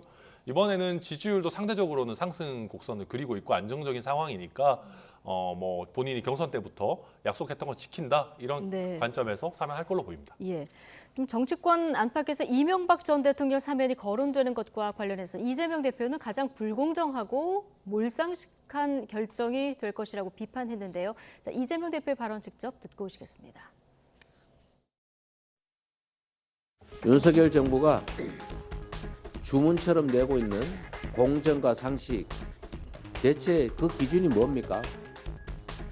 MB를 사면하겠다고 하는데 어떤 기준에 의한 것이고 그것이 왜 공정한 것이고 그것이 왜 상식입니까? 우리가 보기에는 가장 불공정하고 가장 몰상식한 결정이 될 것입니다. 네. 자, 이명박 전 대통령 사면은 윤석열 대통령이 강조하는 공정과 상식에 부합하지 않는다 이런 지적을 하는 이야기 듣고 오셨는데 어떻게 보십니까? 그러니까 정치적인 이유로 이분이 감옥에 가신 게 아니지 않습니까? 돈을 횡령을 하고 기업의 돈을 가져다 쓰고 변호사비를 대신 내게 하고 경제사범이란 말이죠. 그리고 예. 이 문제에 대해서 지금까지 이런 방구 사과가 있었느냐 그런 것도 없었습니다. 그러면 도대체 지금 이명박 대통령을 사면한 것 특히나 국민 여론을 봐도 마찬가지죠. 원래 사면이라는 것은 대통령의 고유 권한이기 때문에 가급적인 말을 아끼려고 노력하고 있습니다만 이번 공연은 대통령실에서 워낙 이 사람 저 사람 거론을 하면서 여기 사면할까 뭐 이 사람 복권은 빼고 사면만 이런 식으로 여러 가지 옵션을 걸어놓고 국민들이 정쟁을 하도록 만들어 놓지 않았습니까? 예. 그런 복판에 있었다라고 한다면 민주당 입장에서는 그 입장을 낼 수밖에 없는 것이죠. 그리고 이명박 대통령에 대해서는 아까 전에 말씀드렸지만 사과도 하나 없는데 이분을 그러면 그냥 풀어주면 아 그런가 보다 하고 보고 있어야 하는 것인지 그럼 저 벌금 82억 원 매긴 것은 또 어디로 가는 것인지 추징금은 예. 완납하고 벌금은 내지 않는다는 것은 사면을 노리고 미루고 있다는 거로밖에 보여지지 않거든요. 이런 것이 보면 전직 대통령으로서의 위신, 체면 이런 걸 전혀 고려하지 않은 상태로 진행이 되는 일이라 하고 나면 어떤 국민이 야 정말 대통령 잘하셨고 국민 통합이 이루어졌네라고 생각하겠습니까? 사면의 의미를 잘 모르겠습니다. 사면의 의미를 잘 모르겠다. 만약에 사면이 되면 이명박 전 대통령의 사과가 필요하다고 보십니까? 뭐 사실 있으면 좋죠. 예. 근데 이게 참 어려운 것이 전직 대통령 입장에서 사과를 특히 사면을 목전에 두고 사과를 하면은 또 마치 사면을 구걸하는 것처럼 네. 보입니다. 그래서 사실은 사면이 되고 나서 뭐 박근혜 전 대통령이 했던 것처럼 뭐 사면에 대한 감사함, 국민에 대한 어떤 그런 아쉬움, 네. 뭐 내지 본인의 부족함 이런 것까지 좀 더 나아가는 메시지가 나오면 좋을 것 같다는 생각이 들고요. 박근혜 전 대통령이 대구에 가서 했던 그런 형식처럼. 네, 근데 뭐 예. 그때는 사실은 아쉬움이나 송구함이 많이 나오지는 않았는데요. 말씀하신 것처럼 이명박 전 대통령 같은 경우에는 이게 개인의 비리에 관한 문제이기 때문에 본인의 부족했던 점에 대한 좀 진솔한 소회 같은 게 나오면 그러면 그게 좀 국민 통합에 약간이라도 사실 도움이 되겠죠.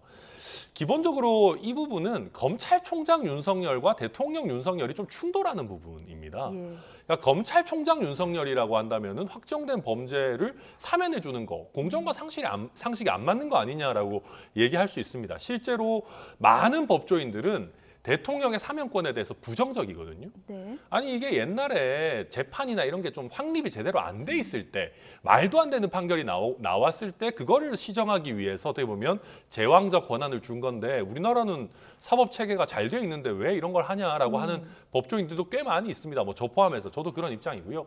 다만 대통령 윤석열의 입장에서는 이게 전직 대통령의 특히나 고령의 별로 건강도 좋지 않은 분이 이렇게 어떻게 보면 수감 시설에 있다, 구금된 상태로 있다. 뭐 국격의 문제라고 보는 국민들도 계시는 것이거든요. 네. 그렇다 보니까 이런 부분 뭐 결단을 할 수 있는 부분 아닌가 보입니다. 예. 자, 이재명 대표가 오늘 이명박 전 대통령 사면에 대해서는 가장 불공정하고 가장 몰상식한 결정이 될 거다 이렇게 비판을 했는데요. 자, 김경수 전 지사 지금 복권 없는 사면 얘기가 계속 이제 나오고 있는 상황인데 오늘 김경수 지사에 대해서는 별 입장을 내놓지는 않은 것 같아요. 그러니까 이 사면 문제를 원래 옛날로 돌아가 보면 윤석열 대통령이 당선되고 나서 당선자 시절에 문재인 대통령이 오갔던 얘기들도 돌이켜 보시면 김경수 지사와 이명박 대통령을 묶어서 사면 이런 얘기들을 권성동 의원이 공개적으로 하기도 하고 했었어요. 예. 도대체 남의 대통령의 사면권에 대해서 그런 식으로 묶어서 말하는 것도 굉장히 이상한 일이었는데 이번에는 본인들이 정권을 잡고 있는 상태에서 김경수 지사를 사면할 거면 사면할 것이고 복권하면 복권할 것이고 이거는 대통령이 알아서 할 고유의 권한인데 왜 대통령실에서 이런 얘기가 흘러나옵니까? 부인도 하지 않잖아요. 부인도 하지 않았다는 얘기는 대통령실에서 우리가 이거 좀 떠보고 있습니다를 그냥 공개적으로 이야기하는 것인데 다행이라고 할까요?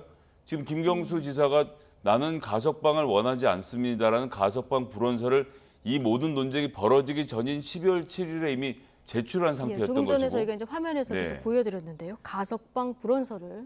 그래서 이걸 내놨기에 망정이지 이런 게 없었으면 김경수 지사가 마치 가석방을 바라고 사면을 바라는 사람인 것처럼 대통령실에서 몰아가려고 했다가 그건 실패를 한 거죠. 그러니까 지금 대통령실 입장에선 이 사면이라는 카드를 들고 야권에 있는 인사들을 모욕 주기만 하고 있는 것 같아요. 이게 무슨 국민 통합에 도움이 되는 건지. 할 거면 딱 정해서 딱 발표하고 끝냈어야 되는 일인데 이렇게 논쟁으로 몰고 갔다는 자체가 민주당 인사들에 대한 사면이나 복권을 제대로 할 생각이 없고 여론만 떠보겠다라는 대통령실의 좀 입장이 나왔다고 보고요.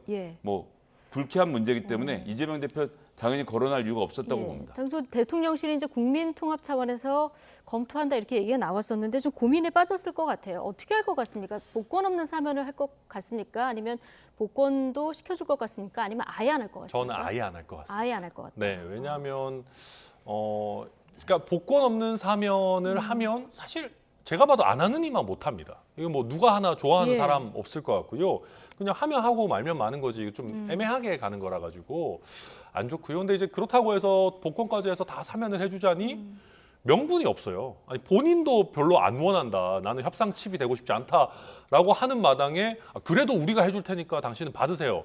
진짜 말이 안 맞거든요. 그럼 여권 지지층에서는 아니 본인이 원하지도 않는다는 거를 왜 해주냐. 당장 얘기가 나올 텐데 설득할 수 있는 방법이 없습니다. 그래서 저는 그래서 오히려 그러다 보니까 지금 한명숙 전 총리에 대한 뭐 남아있는 추징금을 뭐 어떻게 좀 추가로 사면을 할 건지 말 건지 이런 논의가 나오는 게 결국은 김경수 전 지사에 대해서는 사면이 좀 어려워졌다. 그걸 보여주는 단면이라고 생각합니다. 그래서 한명숙 전 총리의 지금 남아있는 사면 카드가 등장한 것이다. 이거 조금 뒤에 얘기를 해보고 윤여준 전 환경부 장관이 나라도 이 사면만 해주는 것은 안 받겠다.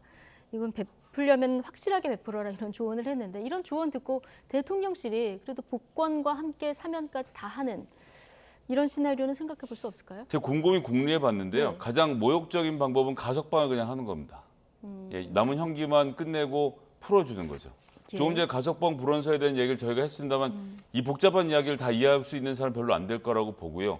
게다가 가석방을 할지 말지 여부의 신청은 교도소장이 하게 돼 있기 때문에 김경수 지사 본인과는 아무런 상관이 없습니다. 그리고 결정이 내려지면 따라야 하는 거죠. 그렇죠. 게다가 신청을 교도소장이 하고 법무부에서 결정하면 그냥 풀려나는 상황, 복권은 되지 않고 그냥 가석방의 대상으로 해서 밖으로 내보내는 정도가 제가 생각하기엔 김경수 지사에겐 가장 모욕적인 대응일 것 같은데 가장 모욕적이기 때문에 역설적으로 그 방법을 택할 것 같아서 그렇습니까? 정말 이게 국민 통합에 도움이 되는지 그냥 이 모든 상황을 너무 정치적으로 계산하고 있는 것은 아닌지 대통령실이 좀 잘못하고 계시다고 생각합니다. 지금 나오는 얘기로는 가석방 그 불원서를 냈기 때문에 검토하던 사면도 좀 어렵지 않겠느냐 이런 이제 분위기는 감지된다고 하는데요. 어떻게 될지는 뭐 그때 뚜껑 열어봐야 될 것 같고 조금 전에 얘기하신 한명숙 전 총리 사면 가능성이 나왔는데 한명숙 전 총리 같은 경우는 2년 그 형을 다 살고 만기 출소를 했고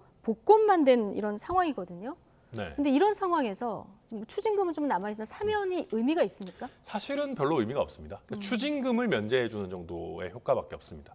근데 추징금을 사면을 하면 면제가 됩니까? 이게 되게 어려운 문제인데요. 예.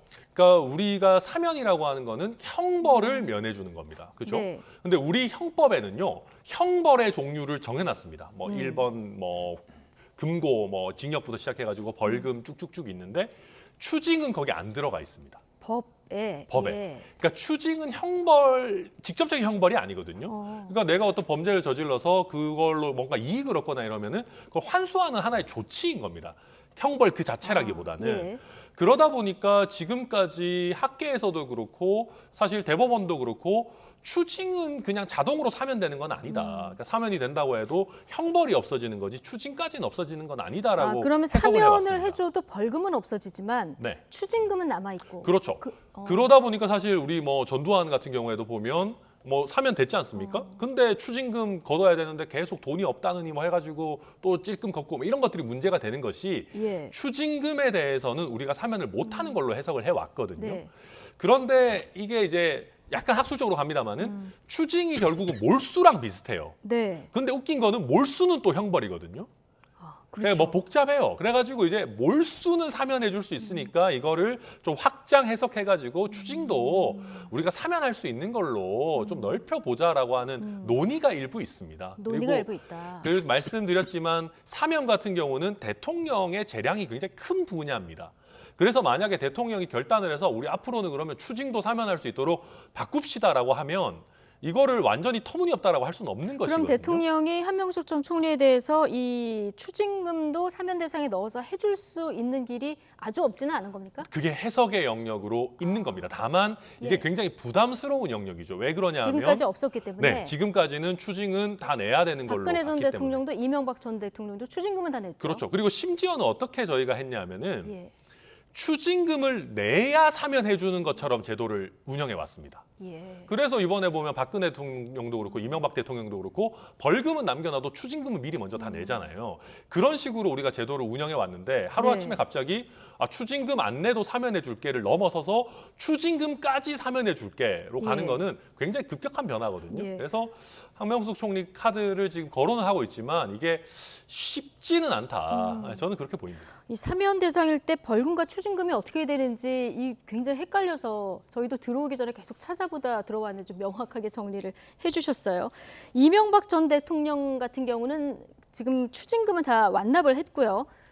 벌금이 한 82억 정도 남아있는데 이거는 그럼 면제가 되겠군요. 그렇죠. 이제 이번에 원래 벌금이 한 120억 좀 넘게 나왔었는데 40억은 냈고 언제부턴가 사면 얘기가 나와서 그랬는지 어쩐지 모르겠지만 추징금 먼저 내고 그다음에 벌금 40억 내고는 딱 멈춘 상태로 지금 기다리고 있던 중이었고 이번에 사면이 되면 벌금은 그냥 바로 사면이 되기 때문에 0으로 돌아가는 상태가 되고 여기에 카운터파트로 원래는 김경수 지사를 생각했다가 한명숙 총리 이야기가 나오는 것 같기도 하고 아니면 이 문제도 역시 마찬가지로 한명숙 총리 얘기를 괜히 꺼내서 추징금을 내지 않은 한명숙 총리라는 정치인에 대한 이야기를 자꾸 인구에 회자시키려는 것은 아닌지 이런 또 우려와 걱정이 있는 것이죠. 그렇군요. 어쨌든 뭐 결정이 되면은 27일 국무회의에서 의결되면은 그럼 28일 자정에 사면이 시행되는 겁니까? 네, 그렇습니다. 물론 기준 시점은 28일로 할 수도 있고 뭐 31일이나 1월 1일을 기준 시점으로 할 수도 있다 얘기는 나오는데요. 지금 이명박 전 대통령의 형집행정지가 사실 28일이지 않습니까? 그때 맞춰서 하지 않을까 그렇게 관측이 되고 있습니다. 알겠습니다. 자, 오늘 나이트 포커스는 여기까지 하겠습니다. 천하람 국민의힘 전남 순천갑 당협위원장 그리고 김성회 정치연구소 싱크와이 소장 오늘 두 분과 함께했습니다. 고맙습니다.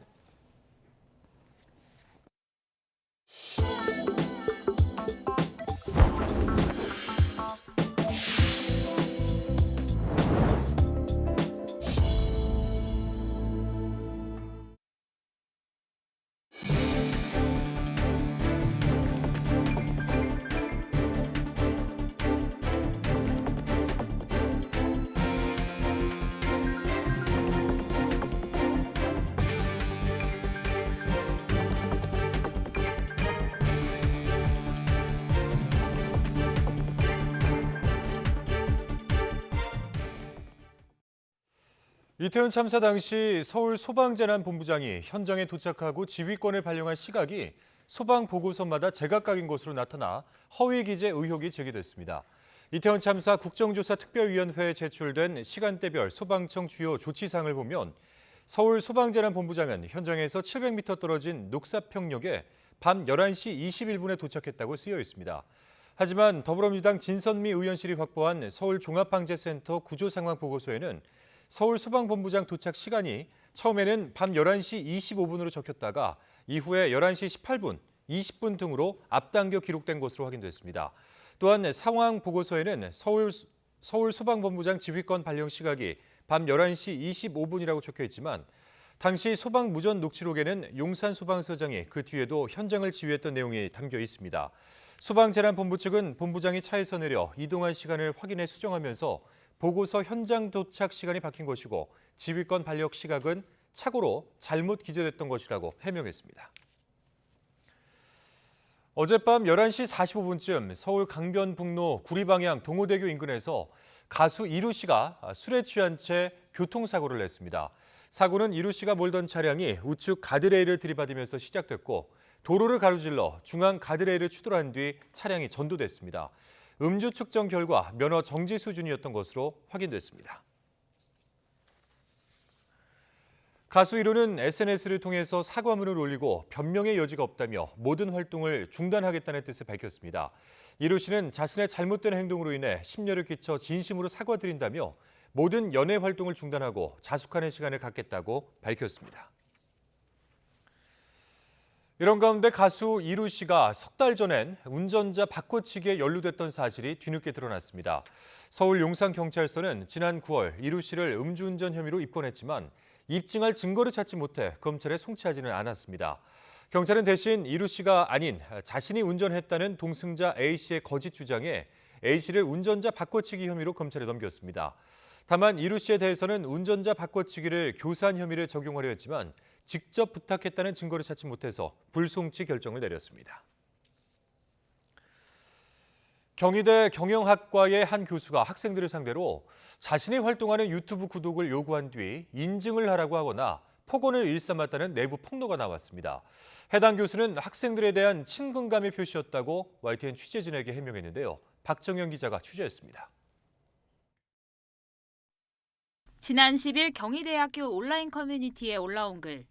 이번 학기 경영학과 수업에서 일어난 일을 고발하는 내용입니다. 강의를 맡은 교수가 자신이 대표로 있는 학술단체의 유튜브 채널을 구독하고 이를 인증할 것을 수강생들에게 요구하고 이 단체가 주최하는 국제회의에 참석하면 참석한 날수에 따라 점수를 부여하겠다고 해놓고 정작 점수는 약속대로 주지 않았다는 겁니다. 그거에 관련된 내용을 물어본 것도 아니고 그냥 참석자 수만 많아지면 될 것 같다. 그런 식으로 받아들여져가지고 답답했어요. 취지가 좋은 건 알겠는데 그거에 대한 이제 인증 과정에서 기한을 정해주지 않으셨음에도 기한을 정한 것처럼 나한테 메일을 너네가 먼저 보내지 않은 너네 잘못이다. 출석 입력이 잘못됐다고 문제를 제기했더니 폭언이 돌아오기도 했습니다. 너가 대답을 제대로 안 한 거 아니야. 너가 대답을 했는데 못 들었으면 내 귀가 먹었다는 거냐. 죽을래. 이렇게 말씀을 하셨어요. 교수의 이해 못할 행동은 여기서 끝이 아닙니다. 폭로글이 올라온 뒤 수강생 한 명의 실명을 거론하며 이 학생이 글을 올렸을 거로 보인다고 공개적으로 밝혔습니다. 게시자를 찾기 위해 학교 차원에서 IP 추적을 하고 있다는 협박과 함께 막말도 서슴지 않았습니다. 걔네들은 가정교육을 제대로 받은 애가 아닌가. 신문상 같은 게시판에 대자문 같은 글을 올려서 나를 망신주고 싶은데. 수강생들은 불안감과 공포심을 호소합니다. 누가 봐도 그냥 그거 쓴 사람은 그 사람이다라고 너무 확신을 갖고 정치한테 말을 하고 계신 것 같아서 처음 고발한 사람을 색출해내려고 뭐 IP 추적을 학교 차원에서 하고 있다든지 뭐 행정실 과장님이 심기가 불편하시다든지 그러한 이메일이 거의 하루에 한 번꼴로. 해당 교수는 YTN 취재진에 자신이 그런 발언을 한 사실이 있다고 모두 인정하면서도 학생에 대한 친근감을 표시한 거라고 해명했습니다. 또 학생들의 배움을 넓히기 위한 일종의 서비스 차원에서 유튜브 구독과 회의 참석을 요청했다는 입장입니다. 친근감의 표시나 학생과 선생들 간에 그런 식이에요. 서비스라고 생각하는데 세계적인 석학을 갖다가 접할 수 있는 기회를 주는 건데. 애초 고발글이 익명으로 올라와 관련 조사를 진행할 수 없다던 학교 측은 YTN 취재가 시작되자 긴급회의를 연 뒤 학생들과 간담회를 열어 대책을 논의하겠다고 밝혔습니다. YTN 박정현입니다. 네, 만남을 요구하며 상대방 계좌에 1원씩 입금하는 행위가 스토킹 범죄에 해당한다는 법원의 판단이 잇따라서 나왔습니다. 반복적인 부재중 전화에 대해서는 재판부마다 판단이 다른데 이를 처벌할 수 있다는 법 개정 움직임도 있습니다. 임성재 기자가 보도합니다. 20대 남성 A씨는 자신이 쫓아다니던 여성의 계좌에 1원씩 송금했습니다. 지난해 말부터 1년 동안 100여 차례에 걸쳐 이루어졌습니다. 입금자 명엔 만나줘와 같은 여러 메시지를 남겼습니다. 최근 법원은 스토킹 처벌법 위반 혐의로 A씨에 대해 구속영장을 발부했습니다. 30대 남성 B씨도 지난 1월부터 한 달 동안 옛 연인의 은행 계좌에 1원씩 입금했습니다. 마찬가지로 모두 120차례에 걸쳐 만나달라, 미안하다라는 메시지를 입금 내역에 남겼습니다. 스토킹 혐의로 재판에 넘겨진 B씨에게 1심 재판부는 징역 6개월에 집행유예 2년을 선고했습니다. 피해자가 겪는 공포심과 불안감이 매우 심하다고 판단한 겁니다. 집요하게 걸려오는 부재중 전화는 재판부마다 판단이 다릅니다. 한 달 반 동안 전 연인에게 29차례에 걸쳐 전화를 걸고 30번 넘게 문자를 보낸 40대 남성은 유죄가 선고됐지만 석 달 넘게 발신자 표시 제한으로 전화를 걸고 4시간 동안 10번 연속 전화를 한 50대 남성에겐 무죄가 선고됐습니다. 현행법은 의사에 반해 글이나 말, 음향 등을 도달하게 하는 행위를 스토킹으로 규정하는데 부재중 전화가 피해자에게 도달한 건지를 두고 재판부마다 각각 다른 판단을 내놓은 겁니다.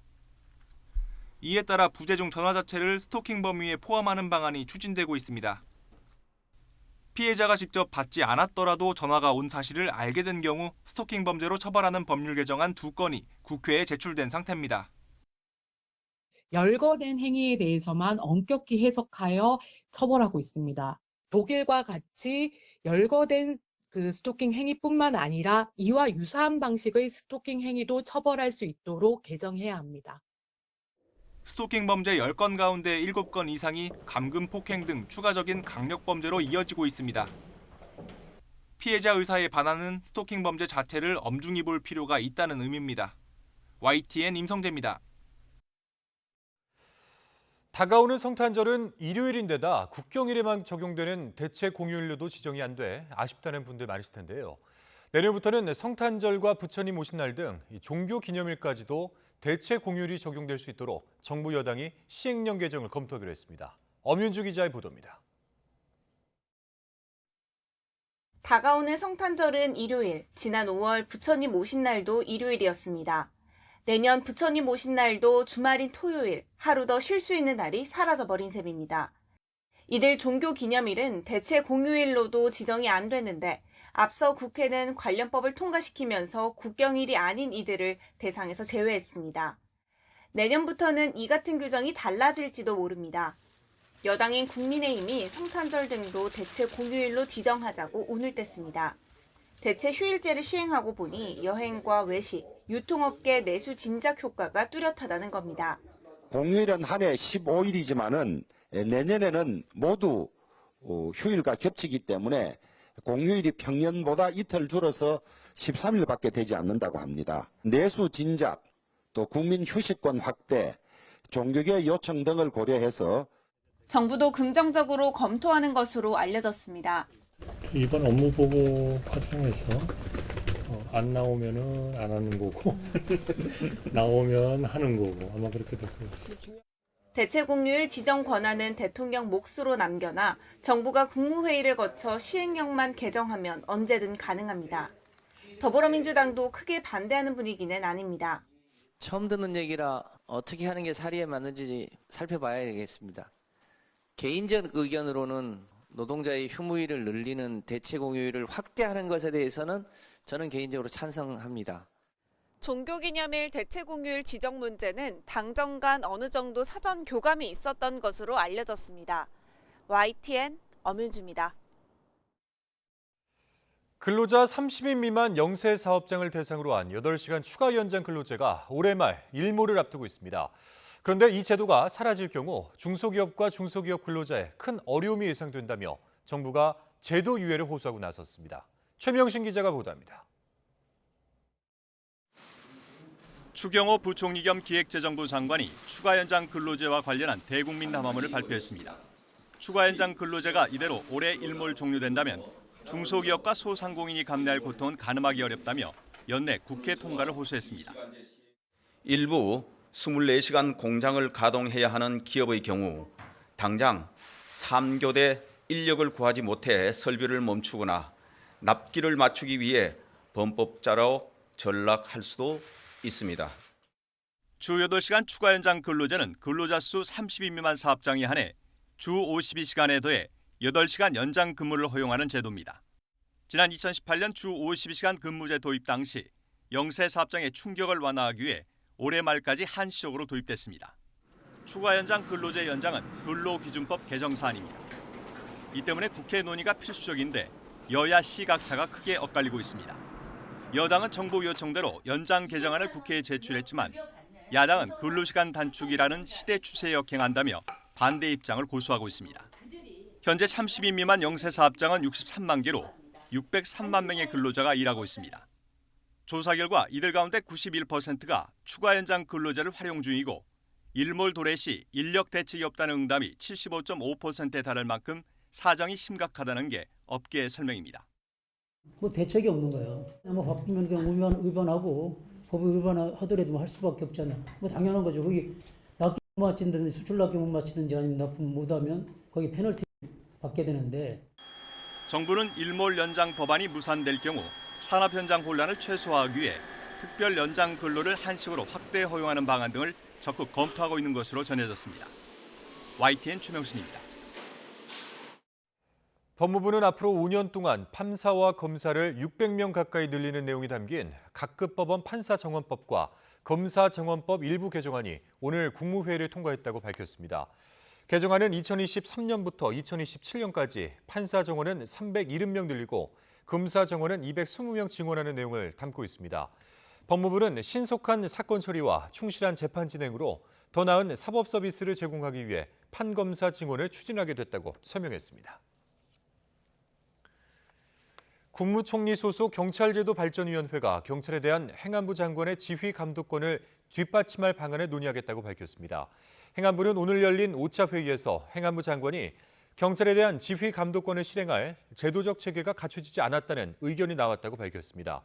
박인환 경찰제도 발전위원장은 다음 회의에서 징계라든가 인사라든가 경찰 지휘 감독을 구체적으로 어떻게 할지 계속 논의할 것이라고 말했습니다.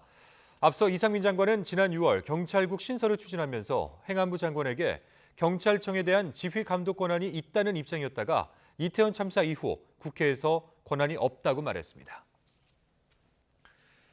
코로나19 신규 환자가 97일 만에 최다를 기록하는 등 증가세가 계속되면서 오는 금요일 실내 마스크 의무 조정 방안을 발표하기로 한 방역당국에는 부담이 되고 있습니다.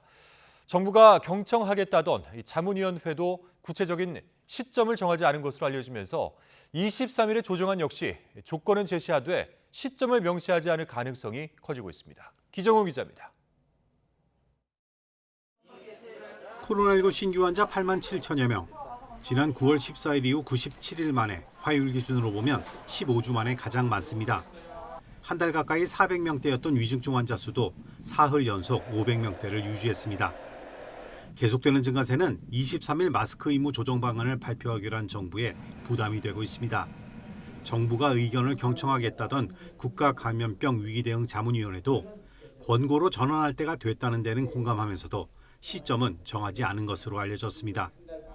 정기석 위원장은 마스크 의무 조정은 효과가 없다거나 필요성이 낮아졌다는 의미가 아니라면서 개인 의사를 존중하고 평범한 일상을 누릴 수 있도록 방역 생활화로 전환하려는 것이라고 강조했습니다.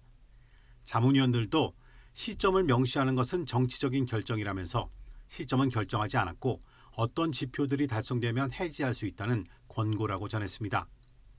때문에 자문위 권고는 시점 제시가 아닌 의무 해제를 위한 기준과 방식 등에 국한됐을 것으로 보입니다. 조규용 보건복지부 장관도 장관 취임 후 처음 연 기자간담회에서 코로나 유행의 불확실성을 감안할 때 특정 시점을 말하긴 어렵다며 오는 23일 조정 기준을 제시할 수는 있지만 시점을 말하긴 힘들다고 말했습니다. 때문에 2단계 해제 방안에 무게가 실리고 있습니다. 내년 설 연휴 즈음 1단계로 대중교통과 복지시설, 의료기관 등을 제외한 나머지 실내에서의 마스크 착용 의무를 먼저 풀고 추후 일정 조건을 제시해서 나머지를 모두 푸는 겁니다. 여기엔 유행 상황과 위중증 사망자 추이, 재감염 비율, 고위험군의 백신 접종 상황 등 다양한 조건들이 종합적으로 고려될 것으로 보입니다. YTN 기정훈입니다. 14억 인구의 중국에서 코로나19가 대유행하며 누리꾼들끼리 다양한 감염 증상을 공유하고 있습니다. 칼날주나 울음주처럼 재미삼아 붙인 듯한 이름이 등장했는데 오미크론의 뒤를 잇는 파이 변이 출현에 대한 진지한 우려도 나오고 있습니다. 베이징에서 강정규 특파원입니다.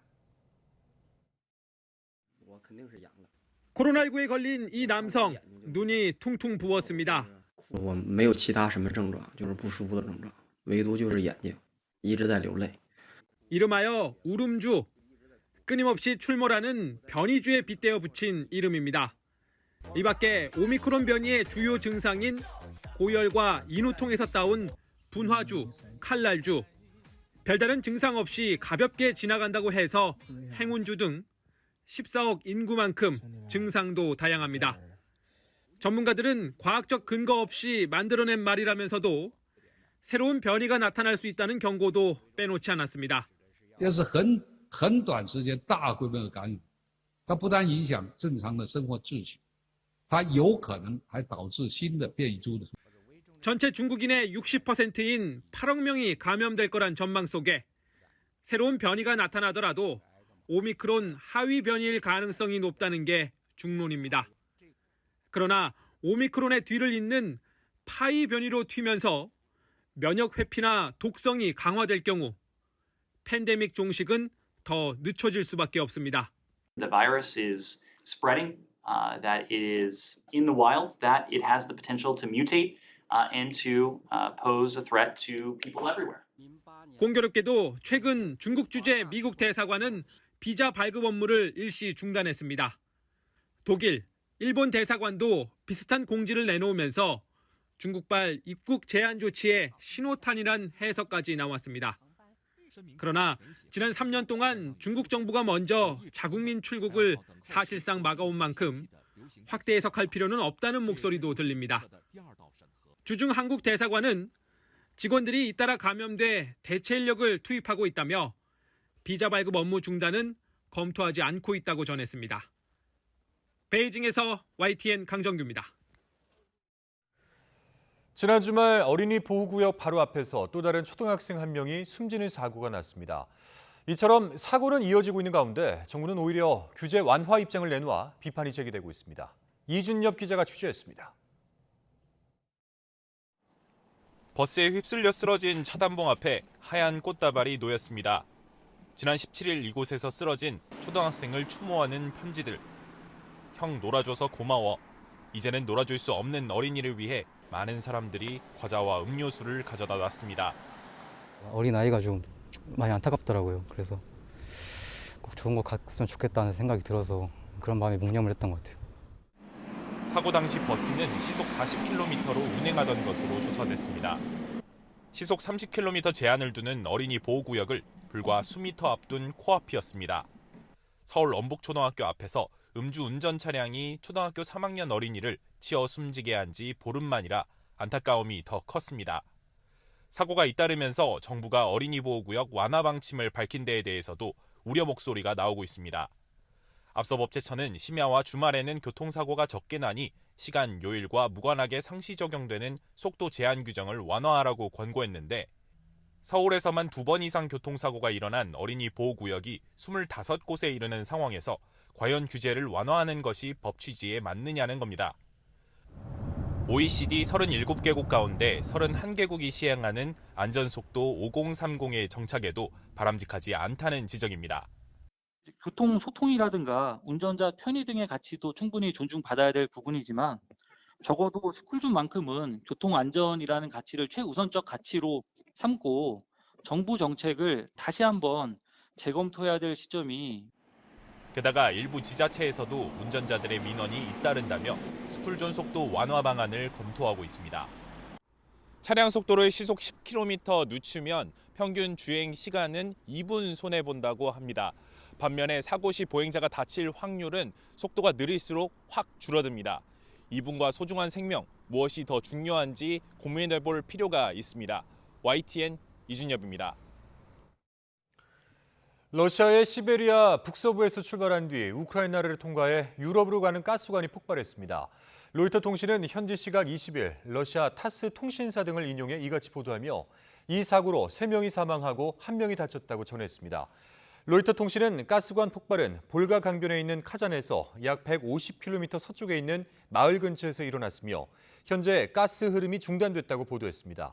폭발이 일어난 가스관은 길이가 4,451km며 1984년부터 가동 중인데 러시아에서 출발해 우크라이나를 거쳐 유럽으로 가는 수출용 가스관 2개 가운데 하나입니다.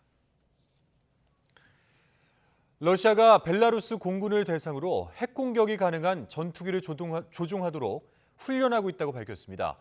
러시아는 이를 위해 구소련 시절 공격기를 꾸준하게 개량해 온 것으로 파악됐는데요. 우크라이나에 대한 러시아의 핵 위협 수위가 더 높아질 것이라는 전망입니다. 보도에 김세호 기자입니다. 러시아가 구소련 시절인 1978년 제작한 스호이-25 공격기는 생산된 지 40년이 넘었지만 현재 우크라이나 침공에 사용되고 있습니다. 북한을 비롯해 러시아의 우방인 벨라루스 역시 같은 기종을 보유하고 있습니다. 러시아는 최근 스호이-25를 핵무기 탑재가 가능하도록 개조한 데 이어 벨라루스 공군 조종사들이 이를 실전에 운용할 수 있도록 훈련시키고 있다고 밝혔습니다. Белоруссии по подготовке экипажей боевых самолетов армии Белоруссии, которые уже переоборудованы для возможного применения боеприпасов воздушного базирования со специальной боевой частью. 여기에 더해 루카센코 벨라루스 대통령은 스텔스기도 격추할 수 있는 것으로 평가받는 S-400 지대공 미사일에 이어 이스칸데르 미사일까지 러시아에서 제공받아 실전 배치했다고 밝혔습니다. 이스칸데르는 재래식 탄두와 핵탄두를 모두 장착할 수 있는 단거리 탄두 미사일로 최대 1000km까지 날아갈 수 있습니다. И самое главное, комплекс «Искандер», который вы также, пообещал полгода назад, передали нам.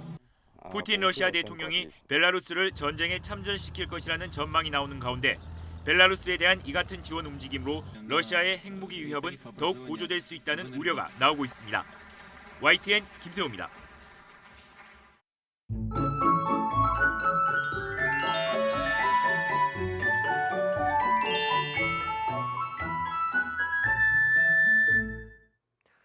내일은 추위가 아닌 눈에 대비해 주셔야겠습니다. 오늘 오후부터 한파가 물러나면서 내일은 서울 아침 기온이 영하 1도로 오늘보다 8도가량 높아지며 아침에도 크게 춥지 않겠고 낮 기온도 4도로 오늘보다 높아 공기가 조금 더 부드럽게 느껴지겠습니다.